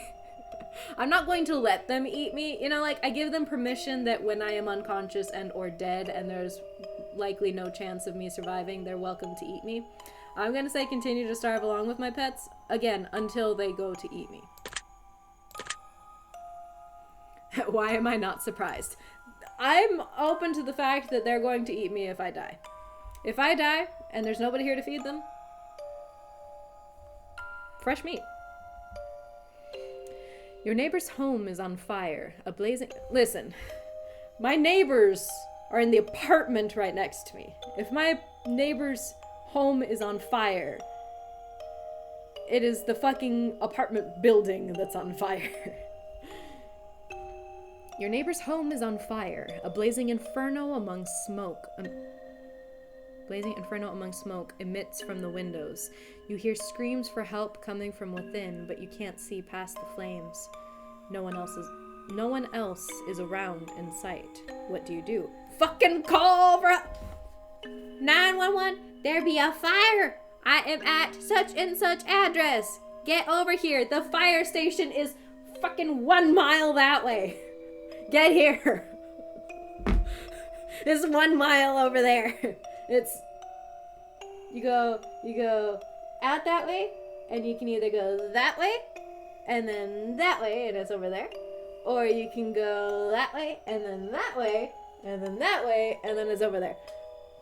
The fire station is 1.1 mile that way. Call the fire department and keep my distance from the home. Start shouting for help and searching for someone nearby. Run into the burning home to try to rescue anyone you can. No. Walk away. There's nothing you can do. Call the fire department.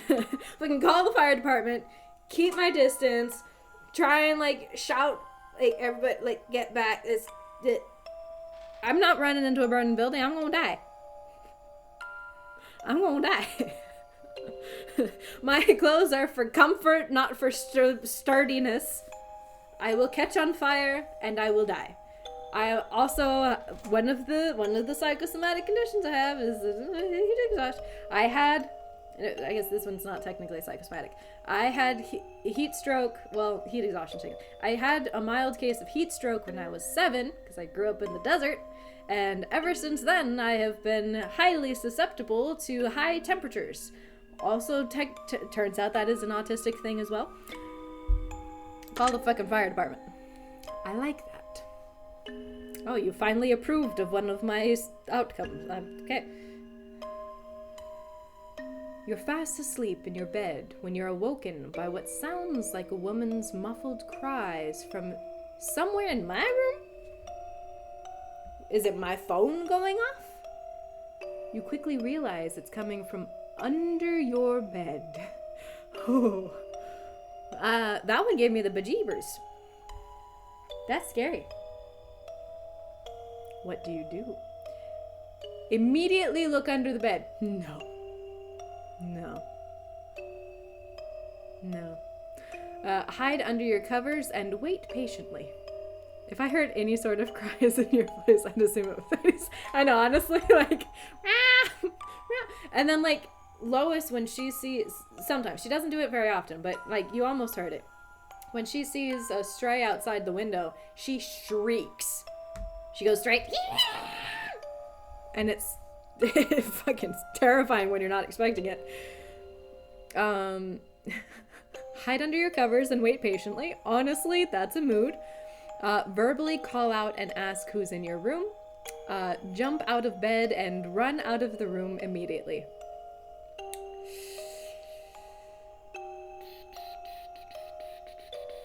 I feel like, so immediate look under the bed is a hell no.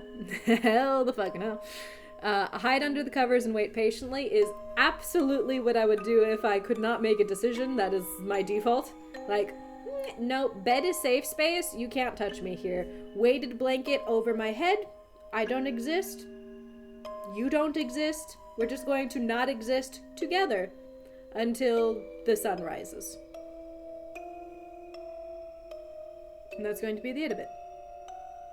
Okay, go find food. You must forage for sustenance. Jump out of bed and run out of the room immediately. Where would I go? The bed is the safe space. Where would I go? Out the door? In my pajamas? You could take me with you. Yes, we could go together. Hide under the covers and wait patiently, honestly.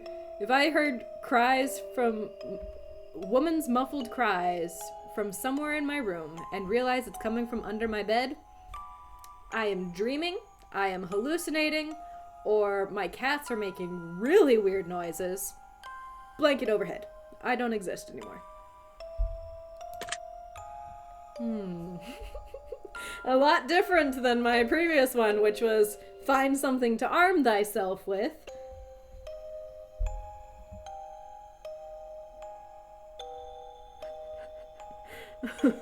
Hades does like making weird noises. This is true.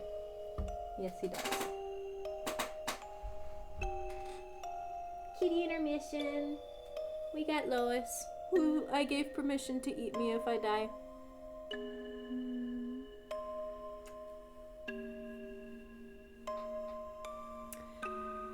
A man in a fancy suit approaches you while you're walking down the street. He pulls a watch from his pocket and hands it to you. He claims that when the watch stops ticking, it marks the moment your time runs out on this earth. What do you do? If the moment the clock stops ticking is the moment my time runs out, I would not know. I would not know when the clock stops because it would stop the same time I do.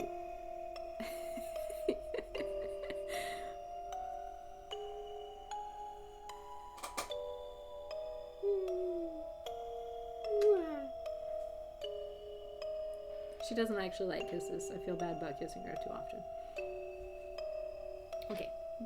be free.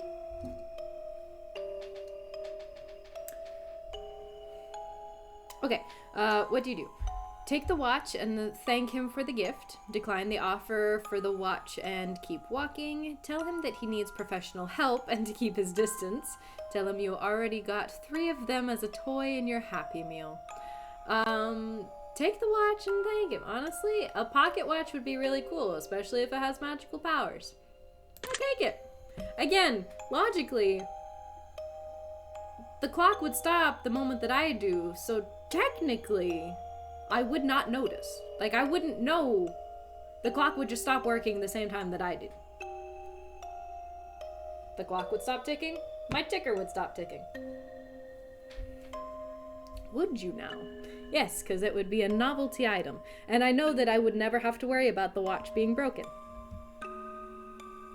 You're sitting at home playing a game on your PC when all of a sudden someone grips and squeezes your shoulder firmly from behind. What do you do? Immediately jump up and turn around, scream and stay still in terror, spin around with a vicious elbow to whoever's behind you. Tell them to squeeze harder. You could use a nice massage.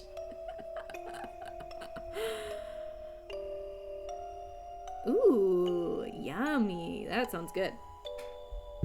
I had turkey sandwich for dinner tonight. Okay, what would I do? I would not immediately jump up. Listen, I am wrapped up in blankets. It is difficult for me to get up quickly. Scream and stay still in terror. Nah, I move all over the place. Like, spin around with a vicious elbow to whoever's behind you. Wah! Tell them to squeeze harder. You could use a nice massage. Spin around with a vicious elbow to whoever's behind you.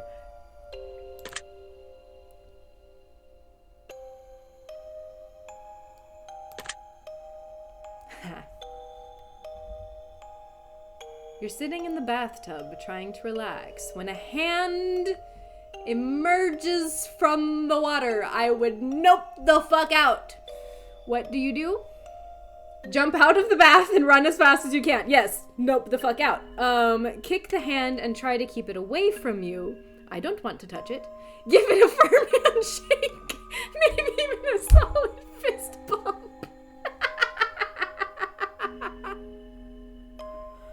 Ew. Push it underwater and hope that you get some free hand action. Assert your dominance.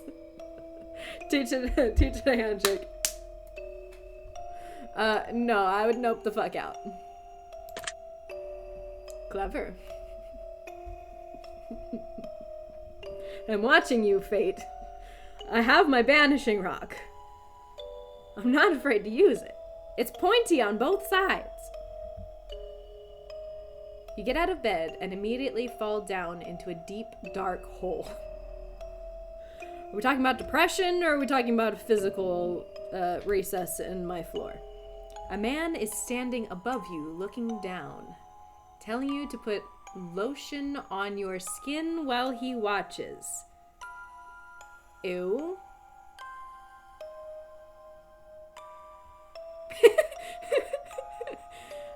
Ew. Okay, hold up. Scream for help. Start slathering yourself in lotion. Makes sense. Tell him you've got very sensitive skin and allergies. Not technically, I'm not allergic to anything, but I do have some sensitive skin, and sometimes it can break out.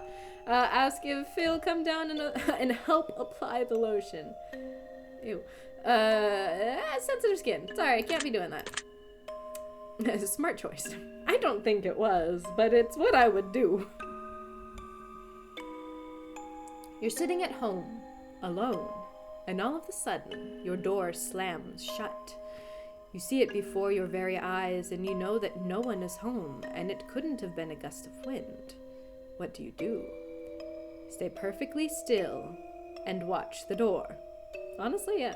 Look for a weapon around the room immediately. Jump up and try to climb out the window. Run over to the door and open it. Honestly, in this particular instance, fight, flight, freeze, faint. This would be a freeze moment. I like that. I don't like that you like that. Stop it. Someone you've known for many years but have no attraction to tells you that they've had a massive crush on you for a long time. What do? But have no attraction to. Are we talking about sexual attraction? Because I don't have any of that.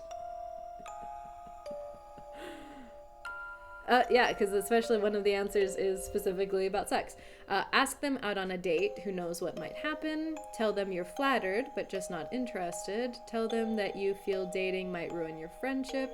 Ask if they want to be friends with benefits. Again, because I feel like this is about sexual attraction, of which I have none. If we're talking romantic attraction, who can tell the difference between romantic and aesthetic and platonic attraction? Whatever. I mean, who knows what might happen, but also dating might ruin the friendship, but I don't know.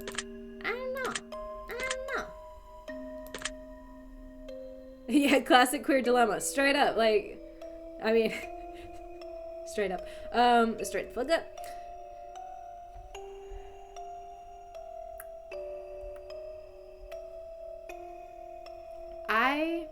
Do not know. It would depend on the person.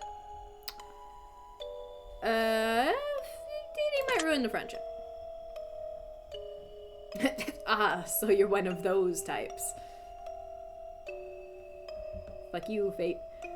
Your dog starts randomly barking into the darkest corner of your living room. There doesn't appear to be anything there, but your dog insists on escalating to growls. What do? I don't have a dog. I have cats. My cats will stare at random portions of my home for long periods of time as though they are communing with the spirits. So I'm kind of used to it, because cats are just weird. Yeah, why is fate so fucking judgmental, right? Like, try to calm your dog down by petting them. Stand and stare at the corner to see if anything moves. Walk up to the corner and extend your hand to feel for anything. Walk out of the room and ignore it entirely.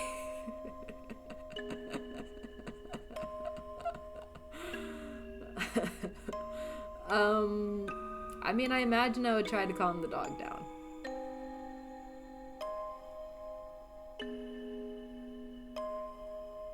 Yeah, probably.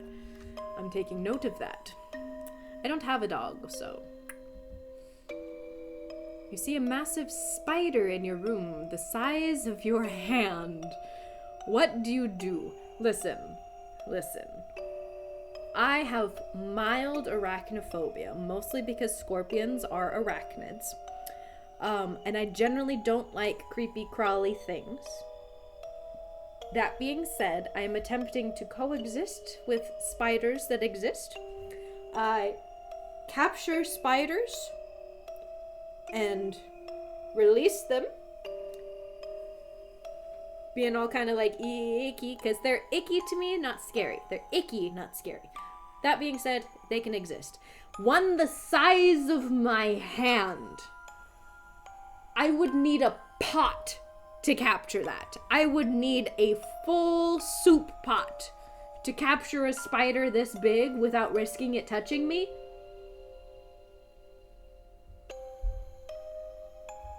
You see a massive A spider. You see a massive A spider in your room. One the size of your hand is someone's escaped pet. That's why I would capture it. Like, I'm not gonna kill it. Grab something bigger to smash it? No. Well, I guess we're moving out now, honestly. Burn the entire house down is the only way to be safe? No. Try to capture it alive for science. Not for again, that would be it would be a tarantula. It would be very large, but it would be a tarantula. Very likely somebody's pet. Probably somebody from this complex. So, that is so big, though. That is so big. That is bigger than a kitten. That is bigger than Lois when I first got her. That is bigger than Hades when I first got him. That is so big. I don't know if I could catch it. Because it has to be fast, right?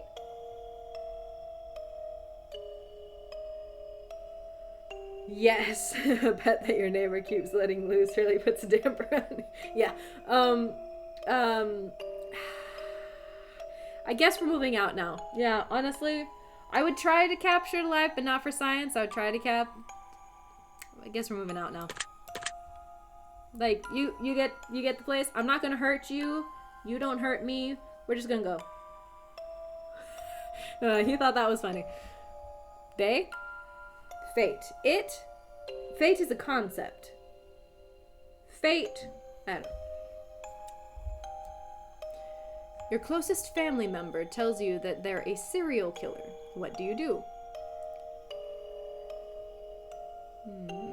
My closest family member?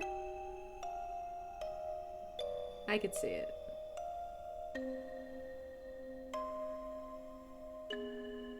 It's okay, Mr. Spider. You can have my apartment. Honestly, yeah, like, you get to start paying rent now. I'm gone. Bye. What would I do? Okay, tell them you don't want to know any more details. Honestly, yeah. Turn them into the authorities. Ask them information so you can help them stay out of trouble. Try to convince them that they need help. I mean, kind of a combination of things. Take your little spidey nubs and sign this lease. I'm just gonna sign the lease over to Mr. Spider now. Try to convince them they need help. I see. Listen.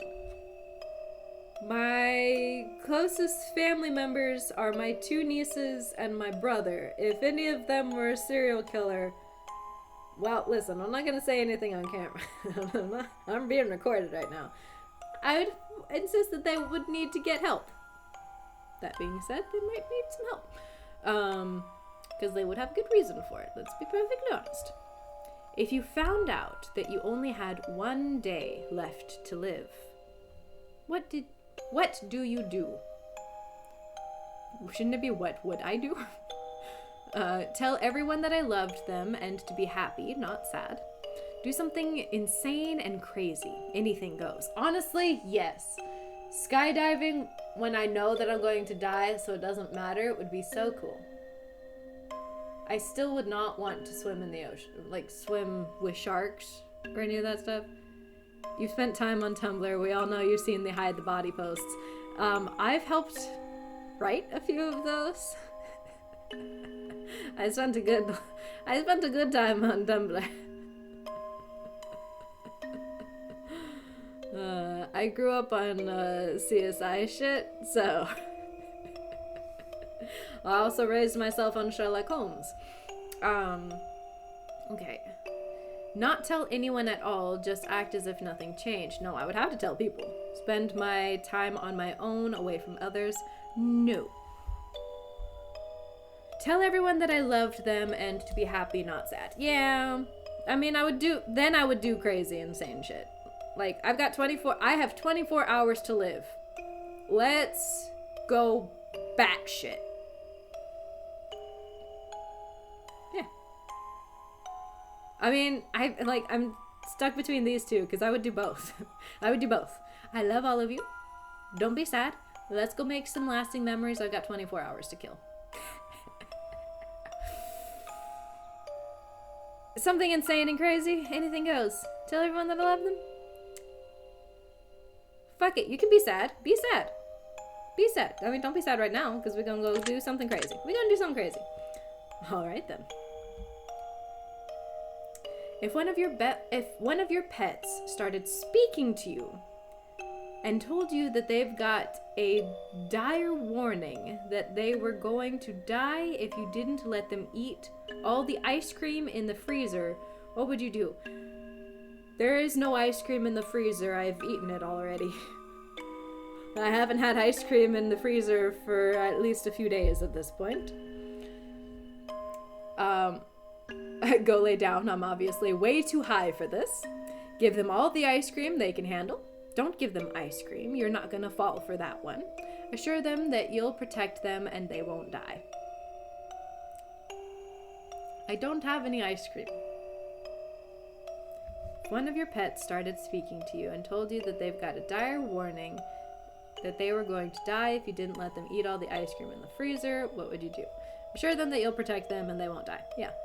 It was chocolate anyway, so they'll die regardless. Also, that is a lot of lactose, and cats usually are lactose intolerant.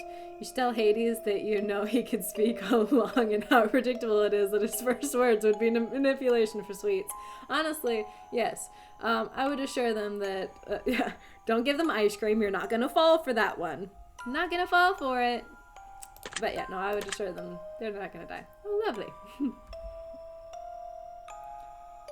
If all of the sudden you could start hearing other people's thoughts and the person next to you was thinking about mugging you and stealing your money. First off, sudden telepathy would suck. Like, no thank you. It's hard enough understanding what's going on in my own brain. I don't want to know what's going on in other people's brains. No thank you. Take preemptive action and beat them up first. Tell them you don't think mugging you is a good idea. Get away from them as quickly as possible. Ignore it. You don't know that you aren't just hallucinating. I would honestly just get away from them as quickly as possible. That sounds reasonable. Yes, yes it does. Thank you. Your best friend comes to you and tells you that they just accidentally killed someone and they don't want to go to prison. What do you do? Ashley, we just talked about this. You already know. I'm not going to say anything more on the subject. Yeah, hold on. There we go.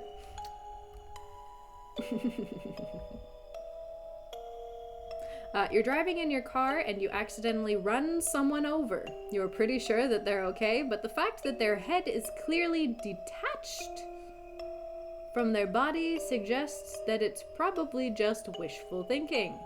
What do you do? Call your best friend and tell them that you don't want to go to prison, honestly.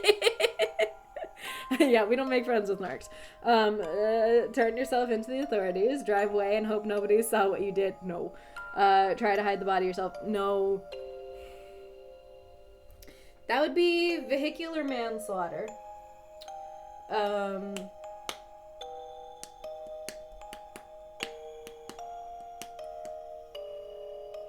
Yeah, because I could get it dropped down to vehicular manslaughter, which would be about, like, what, 5 to 10 years?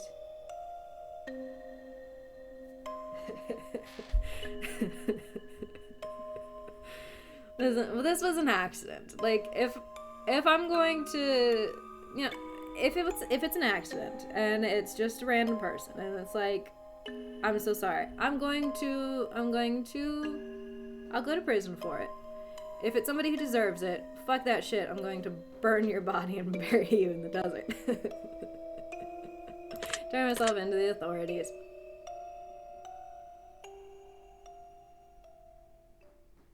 Interesting how that played out. I don't know if y'all saw that one pop up, but it said, I'm watching you, which is nice to know, because I do have 3 viewers. For a moment there, I did have 4, which was nice. I have 3 viewers, so that means I've got the 2 of you and 1 other person, so it could be fate watching right now. I think it's time we move on to the next portion of our test. The following questions that shall be asked of you are would you rather style questions. Now we've gotten to the actual would you rather. Before it was choose your own adventure. Imagine you've got a gun to your head and you absolutely must choose an answer. Okay. No matter how uncomfortable that may be. So is it going to be a this or that? So like, would you rather such or such? Let's get started, shall we? These are always interesting, honestly. Would you rather be loved by all or feared by all? Loved by all. Because I don't want my friends to fear me. Would you rather never get angry or never get jealous? Jealous. Yes. Because I'm not an envious person as it is, but I don't get angry very often. I don't get jealous very often, but I would prefer to never get jealous. Because I don't want to envy other people. Would you rather be held in high regard by your parents or by your friends? My friends. Because they're the only family I need. Would you rather live in space or live under the sea?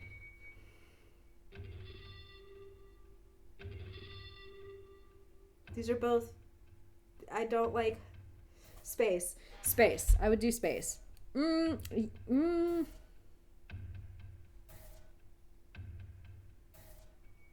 mean,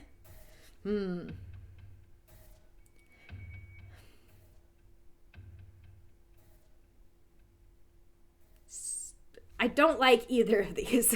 I don't like either of these. Because I am afraid of dark, unknown, basically endless void with no air or endless void underwater are the 2 options. Dark, unable to escape because like it's just death. It's just suffocation, no breathing. it's just neither of these are great. That being said, oh, which is the least bad option? Which is the least bad option? Space. Because at least it's actually endless void. I mean, like, going to the bottom of the ocean is pretty much impossible anyway. But space, because it's actually endless void. Whereas under the sea,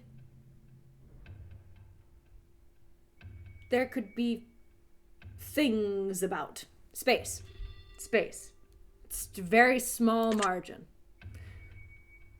Would you rather donate your body to science or donate your organs to people who need them? I am an organ donor.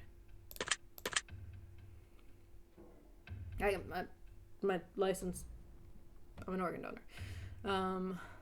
Would you rather go to jail for 5 years for something you didn't do, or get away with something horrible you did, but always live in fear of being caught?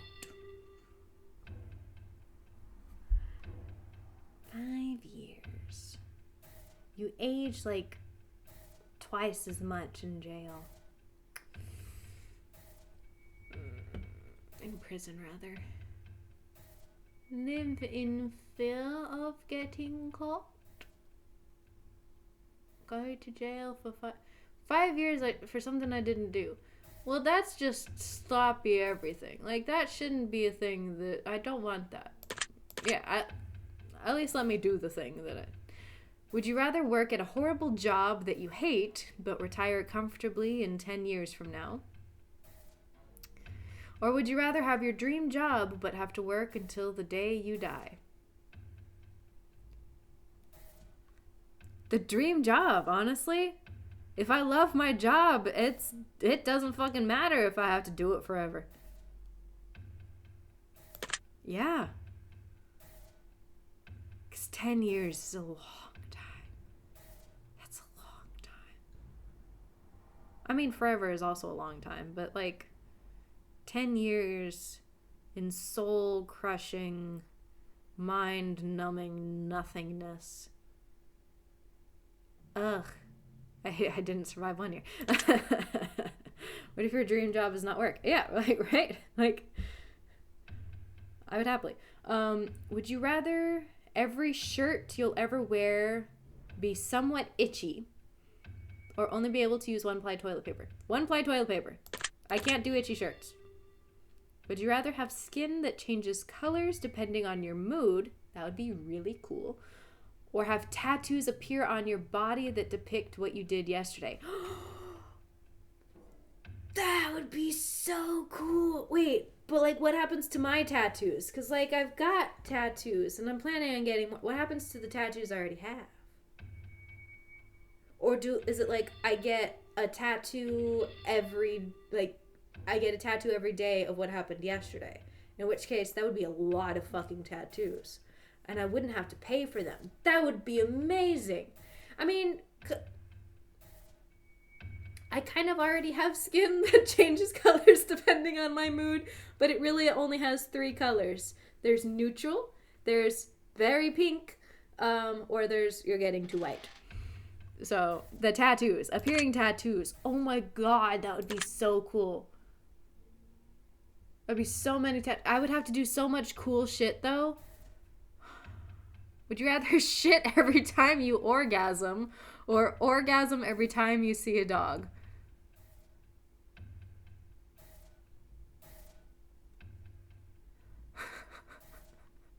Am I allowed to say that? I don't know if I'm allowed to say that word. I mean, it's not like I'm going to monetize anything. I don't have the ability to, but here's the thing.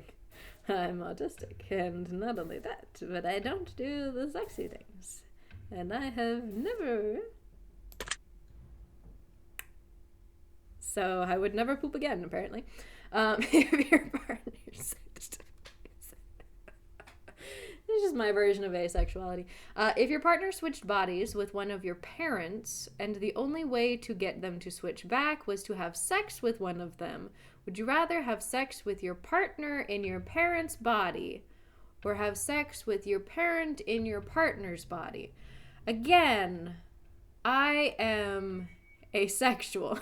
What the fuck is wrong with you? No, seriously, what the fuck is wrong with you? Again, I am asexual. So, no. Well, which one would you prefer, Shaq?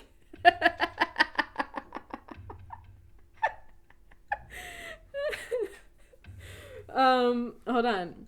Which one would be which? So this one would be partner and parent spot. I'll go with the top one.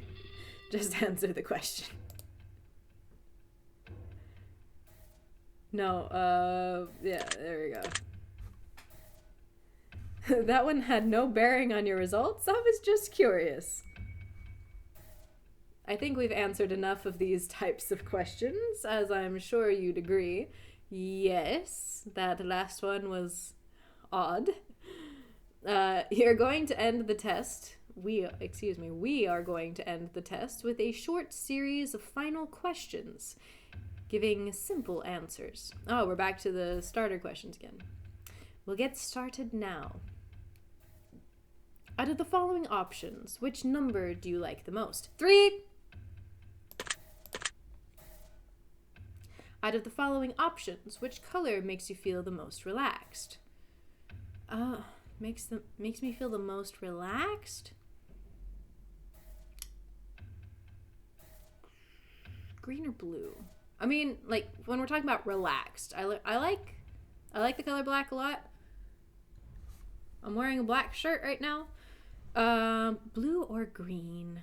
Probably, well, it depends. Depends the shade. I'm like looking around my apartment, and like looking around my bedroom. My bed is purple. My bed is purple and cream with some like teal and blue. My bed is tan, blue, lavender, and pale cream, so that's not helpful at all. Most relaxed. Green. Out of the following options, which creature are you the least comfortable around? Scorpions.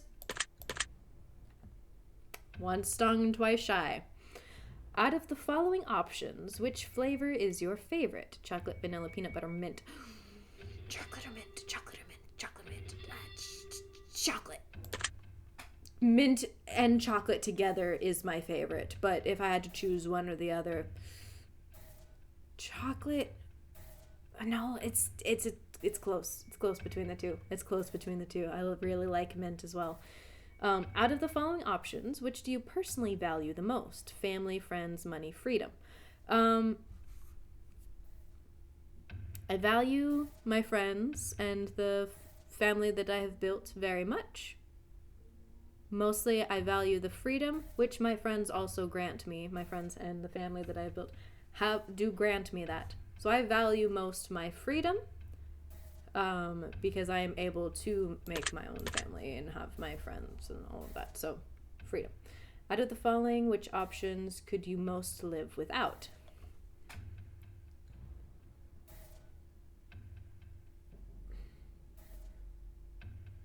I would love to be able to live without money.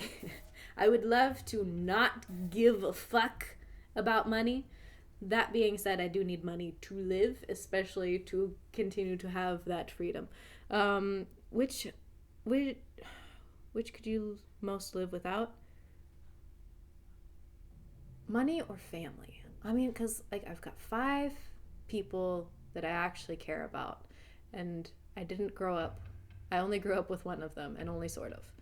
The people that I actually grew up with, my starting party, my family, my starter family, I could totally live without.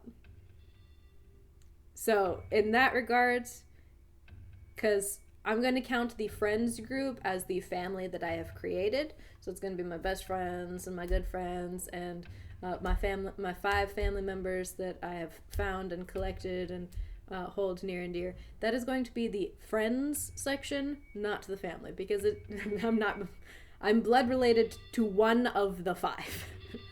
One of the 5 of the people that I hold that I hold dear as family are actually blood related to me. Of all of the people that I consider to be the closest of me, still only one that I am related to directly.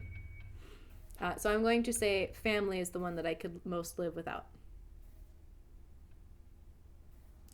Even though I want to say money, but I'm going to say family because I am rationalizing that friends is the family that I have built group, whereas family is the family that you started with group.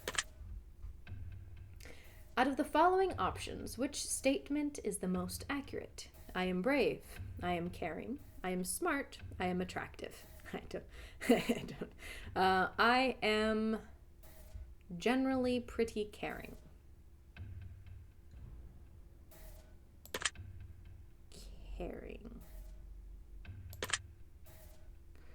Out of the following options, which are you most afraid of? Living forever? Nah. Losing my loved ones? Dying alone? Not afraid at all. Dying immediately after this test is finished? Honestly, I mean, yeah, because I wouldn't even get the views. Out of these options, I mean, losing my loved ones. I'm afraid of losing my loved ones. Most afraid of? I would love to live forever. I mean, not forever, but again, I'm immortal until proven otherwise. Well, the vision I had was a little bit different from this weird Asian influenced. That's good. Losing my loved ones. We're almost finished, but I've just got one final question for you. Cooking with chopsticks was only fun until your hands started hurting. Yeah.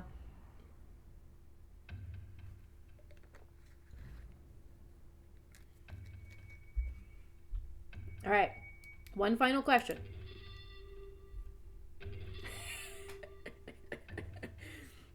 Have you ever punched a nun? No. I don't believe I've ever met a nun.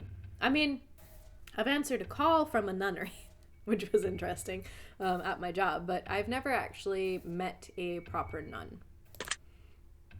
You really ought to try it sometime. That can really take the edge off. The reason that's a running joke, because there was a whole section in the first one about punching a nun. I did go to a Catholic school. It was attached to a cathedral, but it did not have a nunnery. So there were no nuns there. Yeah, it was a tiny Catholic school. No nuns. That isn't to say that some of the teachers weren't likely trained as nuns, but then were not nuns, because they never wear the habit or anything like that. All right, we're done here. I'm through with you. Okay, thanks, fate. I'm just going to calculate your results very carefully. I don't want to miss anything important. Trying my absolute hardest not to judge you right now. Trying to keep this as professional as possible. Oh, please, judge away. I'm just playing with my crystal quartz now. Aha! Here we go. Based on what you've told me, I've come to a conclusion. This is what I personally believe would be in your best interest. Set in motion and accomplish in order to climb the ladder to happiness in your life. Oh yeah, this all started because Fate literally asked me, are you happy? And I was like, well, I'm content. And then Fate was literally like, I don't mean content, I mean, are you actually happy? And I was like, well, fuck. So Fate is trying to reveal what you can do to find true happiness in your life. First and foremost, I'd like to start with a blanket statement that everyone truly needs to hear.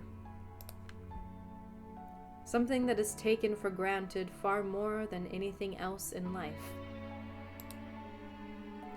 Something that has such an incredible, unique, irreplaceable value compared to any other thing on this earth. And that, my friends, is the value of time. Time is the most valuable form of currency you will ever hold in life. You can spend time on anyone, doing anything for any reason. Now, time can be spent, time can be wasted, and time can be taken away. But time can never be refunded. Time can never be earned back, and more time can never be gained. Time doesn't pay the bills, pal. Yeah. Imagine a bank account with all the money you'll ever get to spend in life. Now, imagine not knowing how much money is in your account.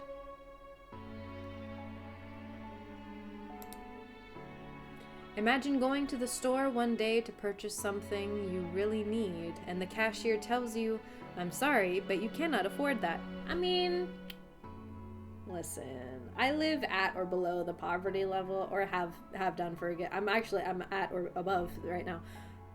We've all been there. We've all been there. It does actually. Time exchange for wages or extorted, depending on your view. Yeah. True.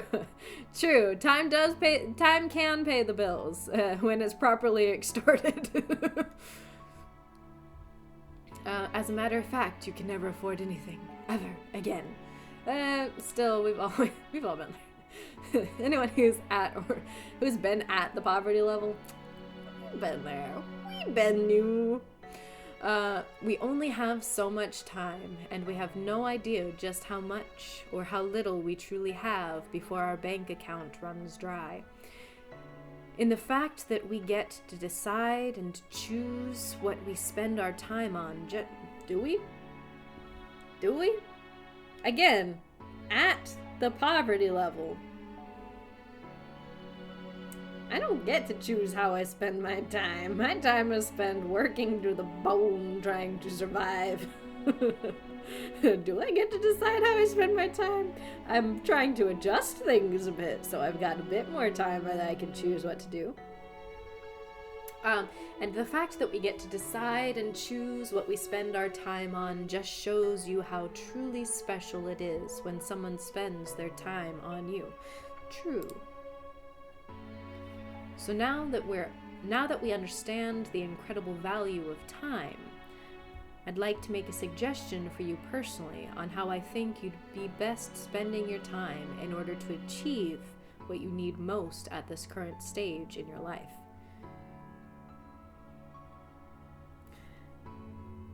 True. Very true. I am just explaining why we need to seize the means of production at this point. Yeah. Let's see here. Okay, sorry. Back to you, Fate. I was listening to a more insightful sage. Let's see, because, it got me real good in the first one. I did not expect it to turn so wholesome the way that it did, and then it nailed everything on me for the first one. We'll see. We'll see if this one is as accurate as the first one. I doubt it will be, just from the way that things were working here. I don't know. Because, Fate's talking a big game here, and I'm just like, Well, now. You just might be one of the most pleasant souls to ever walk this earth. Oh, hey. Wait a minute. I was just talking shit about you. What? The problem is you're afraid of opening up and showing people the real you. Yes, it's called masking. Okay, facts, go on. Stop. Stop. It's not facts. And when I say the real you, I don't mean the you that your family and friends know. I mean the you that only someone you could trust with your deepest secrets would ever get to see. Good job, Fate. You've assessed them as autistic. I know, right? You see, you're actually a pretty amazing individual, but you think people are going to judge you way too harshly if they knew you completely. Yes, because I am queer, I am non-binary, And I am autistic. I am also in the broom closet. In the broom closet. Because I'm pagan. My advice to you would be to open yourself up a bit more and actually show the deepest parts of you more freely. Gee, it's almost like that's a trauma response formed by lived experience. Yeah. Gee, it's almost as though I'm being encouraged to continue with oversharing all of my personal shit and trauma dumping. Even the parts of yourself that you may think people would find very unlikable. Well, there are a few aspects. You'd be shocked just how many others are exactly like you, but you're never going to find out unless you take the time to open up to new souls. I am actively trying. Stop telling me I need to unmask. I am trying. I can't unmask at work. Doesn't work that way. You know what? That part actually is very insightful though. If you can master this little trait and feeling more comfortable opening up, then an entirely new world of opportunity will open up to you as well. I think you'll be very surprised just how much of a positive impact this can have on your life going forward.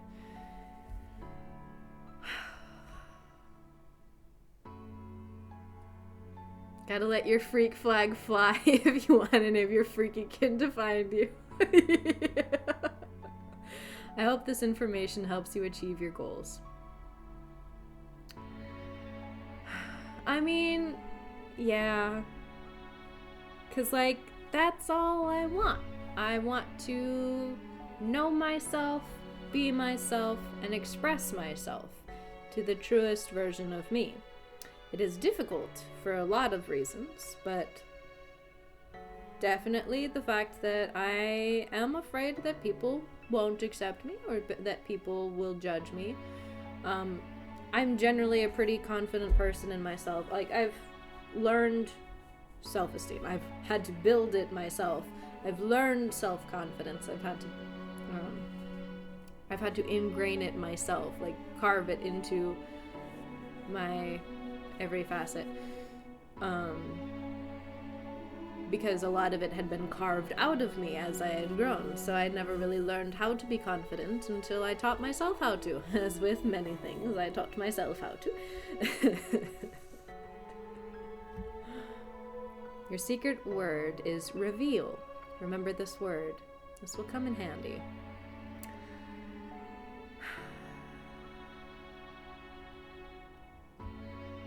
Reveal. My first secret word was greed. I'm pretty sure, so they're working on a future project still. I'm pretty sure that it was all for, like, the next one and such, so I'm probably not gonna do it. Ooh, if you left your secret word for us on the test or the horoscope, we've read your feedback and it's helped us to construct this project, as well as the third installment of the test that we're currently developing. Don't be afraid. This is an opportunity for you to be a part of history. This is a chance for you to be a part of something greater. Well, the third one is already out, so be sure to note your secret word in your comments. If you do not wish to be a part of the upcoming project, simply leave your secret word out of your comments and we'll not select your name. We appreciate you and any comments you leave, so on and so forth. Taking the time to answer these questions. I know they've been of some help to you, and if they aren't yet, it will all make sense very soon. Trust me on that. One more thing. We greatly appreciate your feedback and support. We read every single review and comment left for us. We love the conspiracy theories behind the greater meaning of all of this. And in the third and final installment of the test series, all will finally be revealed. But not a single person has been able to figure out what this entire experiment is all about yet. We look forward to reading your thoughts and feelings as it helps shape what we do as we work on future projects to bring the most emotion out of you. From the bottom of our hearts, thank you for everything you do. Thank you for playing, and thank you for contributing your secret words to our projects.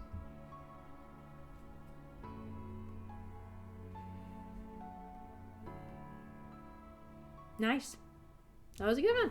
It was a good one.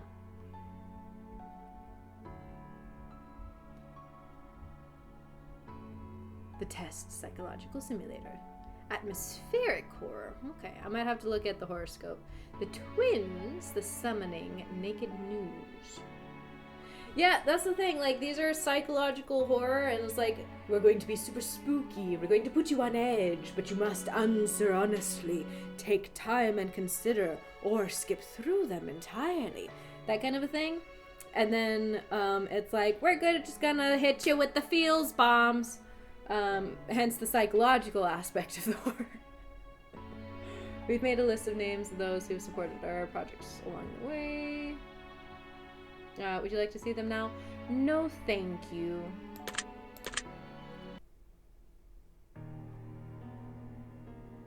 Nice. Alright. That was pretty good. That was pretty freaking good. That was a lot longer than the first one. I think the first one I was able to play like 2 games that day. If you want to check it out, you can. It's on there. I believe it's a spoopy game turned wholesome is the title of the first one. Like I said, I played 2 games on that one. So it's the first one, the first game on that one. And then you can skip the second game because it was so fucking boring. Is that your hypothesis rising, or are you just happy to see me? Let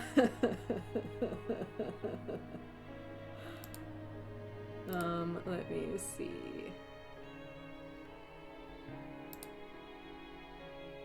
Yeah, see, you guys are on screen now, so behave. Yeah, creepy game turned wholesome. It's from 6 months ago. It's on the channel. So if you want to, you don't have to, but it is there if anybody wants to see that first one. Because it was interesting. There were a lot of similar type games, or similar type questions on this one.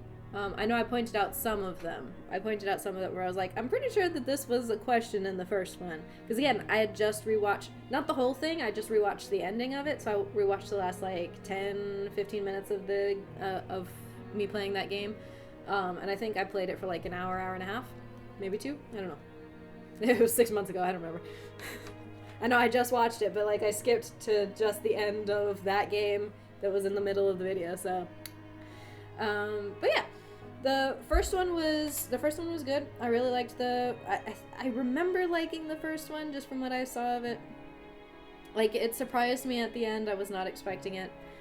This one, of course, I knew what I was getting into, so I knew that it had the likelihood of that it was going to drop a feels bomb at the end.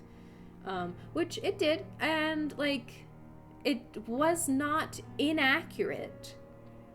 It was information that I am actively working on. So I did appreciate the fact that it basically just like, it's like, hey, we see that this is going to be the thing that you should be working on. And I'm like, yes, I am already working on that. But thank you for the encouragement and for the motivation in order to do so. Surprised by the final question in a bad way.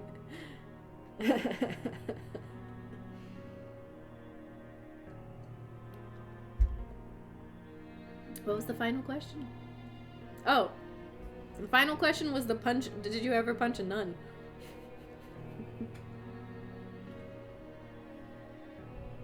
I'm pretty sure the final question was, did you punch a nun? That was Rorschach. We watched Markiplier play the first one. I know that you know that was the thing in there. I'm pretty sure the final question was, have you ever punched a nun?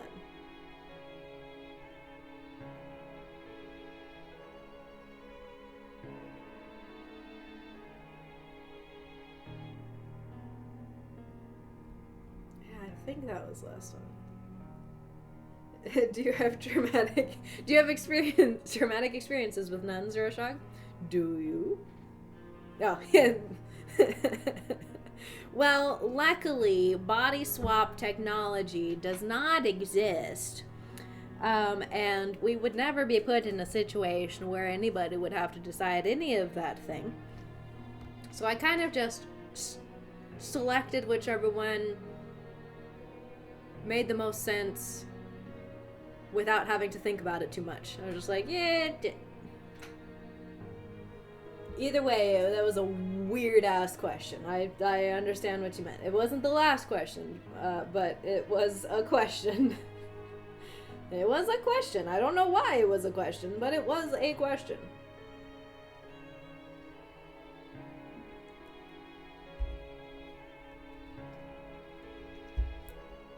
See, I could tell I was doing more talking than drinking, because, like, normally I'd have finished this already. And to the point where I had other liquid prepared for me to drink when I ran out of it. Zoned out for a bit at the end. Yeah, I mean, the very last question was, have you ever punched a nun? And the answer to that is no, because I'm pretty sure I don't recall meeting a nun. I did go to Catholic school for a year and a half of my extended schooling career. But I don't believe that there wasn't a nunnery attached, so there weren't nuns. The teachers were just heavily Catholic,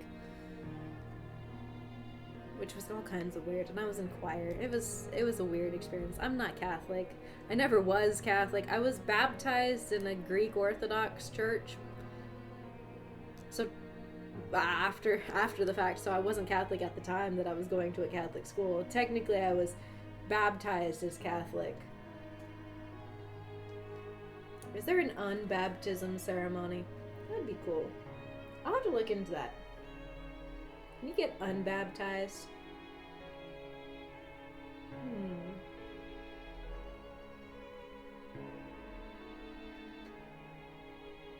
Yeah, I'm a great big ball of mystery. Despite my chronic oversharing.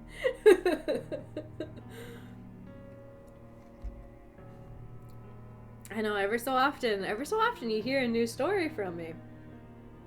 Because some of these things only come out so often. I'm just like, I mean, how often are you going to throw out some random shit like that?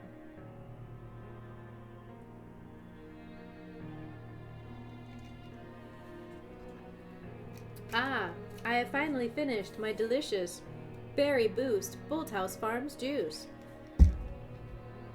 Bolthouse Farms, please sponsor me. Maybe I should start, like, adding... Does Bolthouse Farms have a Twitter? Let me... Hold on. I need to know this all of a sudden. It is getting late, and I'm tired. And a new episode of A Starstruck Odyssey just came out, and I saw the first 10 minutes of it before I started streaming. And now I'm like, I really want to watch the rest of it. I want to watch the next bit. But I also really want to look up Bolt House Farms. They have a Twitter. I'm going to follow. Why did I not follow them before now?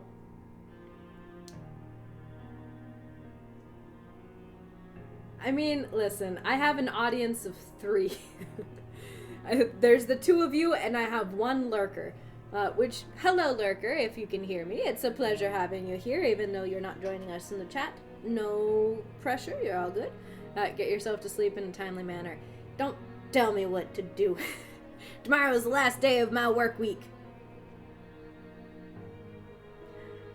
Ew, Bolthouse Farms came out with a holiday nog.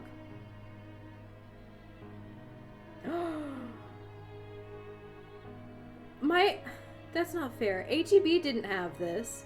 HEB didn't have this. It's fucking peppermint mocha flavored Bolthouse Farms. What?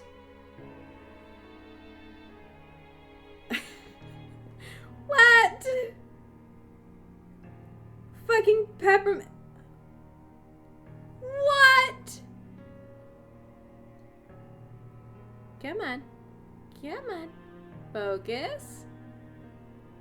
Focus. There we go. Look at that. Old House Farms had a fucking peppermint mocha coffee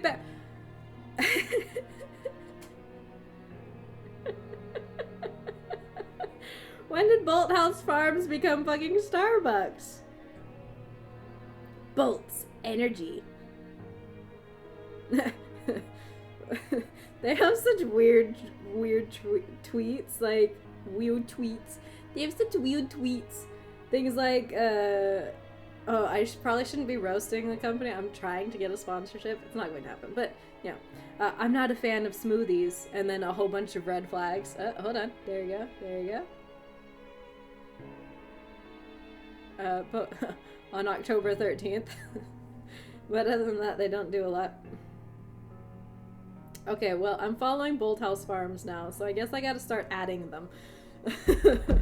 I'm just gonna start adding them with clips of me promoting Bolt House Farms for no reason. Don't say gross ash. Stop. Anyways, that's enough of that nonsense. I'm just gonna start tweeting at Bolt House Farms. This is the monster you created, Ashley. For no reason whatsoever. Like, you introduced me to Bolt House Farms. I was like, this is really tasty. And then it's like, I have Bolt House Farms here. Let me just pretend I'm sponsoring it. And yeah, this is the monster. You helped create this monster.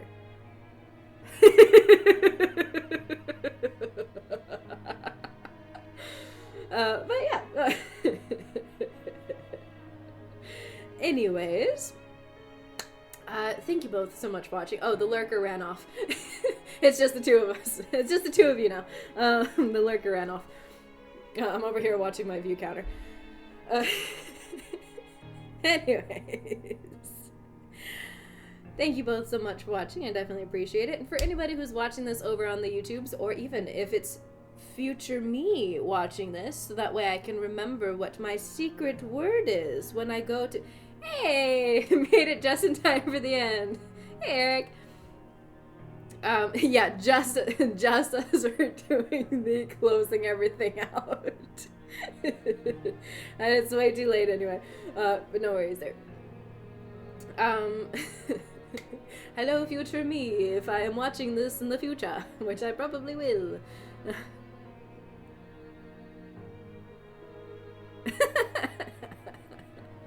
No worries, you're good. No, yeah, I was keeping track of my view counter. Okay, anyways, I stream every Wednesday right here on the Twitch, doing random things like this, different games and such. I don't think we're going to be playing the third one just yet. Oh, excuse me. Although I do want to play Horror Scope, because that sounds like fun. Maybe some other games from this company as well. Oh my goodness, I drank my Bolt House Farms too quickly, apparently. But yeah, so, we'll be playing more of these ones soon, but probably not next week. I did also get the, continuation of Darkside Detective, because we have to fucking save Dooley! So we might end up playing that next week, or we might switch over to something else, just to take a little bit of a break. So we'll see. I haven't completely decided what we're going to be playing next week. Probably going to be Darkside Detective. We can at least play it for 1 week and then take another break and then play it for, like, do every other week or so. But yes, we are going to be continuing that. That is on my list to do before the end of the month. We're going to be continuing with Darkside Detectives. To rescue Dooley. Specifically just to rescue. If they had ended it any other way, it'd be kind of like, you know what, we close things off really nice, we can take some time, maybe we'll play the sequel. No, fucking kidnap Dooley. Okay, well, we gotta go save him from the dark side now. So, yeah. So we'll either be doing that next week, or we'll be doing something else, and then we'll start that the week after. But either way, we're gonna be doing that within the next week or two. But yeah, so if you're watching this over on the YouTubes, come check it out. Or if you're watching this way later on the YouTubes, you'll be seeing that as the next available video. You're possibly over here on the YouTubes. If you're wanting to see more of my stuff, I'm posting things over there. Maybe I'll get around to actually posting the more recent stuff. Follow me over on TikTok. I'll be posting another video there soon. I've got one that was made that was basically just me trying to make a TikTok, and then it's just all autism. It's just autism. And I'm like, I can make a video out of this. Like, I can just edit it as a video because it didn't turn into the video that I actually thought it was going to be. You can follow me over on Twitter because apparently now I'm going to be tweeting at Bolthouse Farms for a while, so that'll be fun. Anyways, thank you all so much for watching. Hades has decided to stop by to say goodbye to everybody. He is sleepy boy. He wants cuddles times. Good night, everyone. Good day. Have a wonderful rest of your night, day, week, month, year, whatever it be. I hope it's wonderful. And thank you so much. Bye bye bye bye bye bye bye bye bye bye bye bye.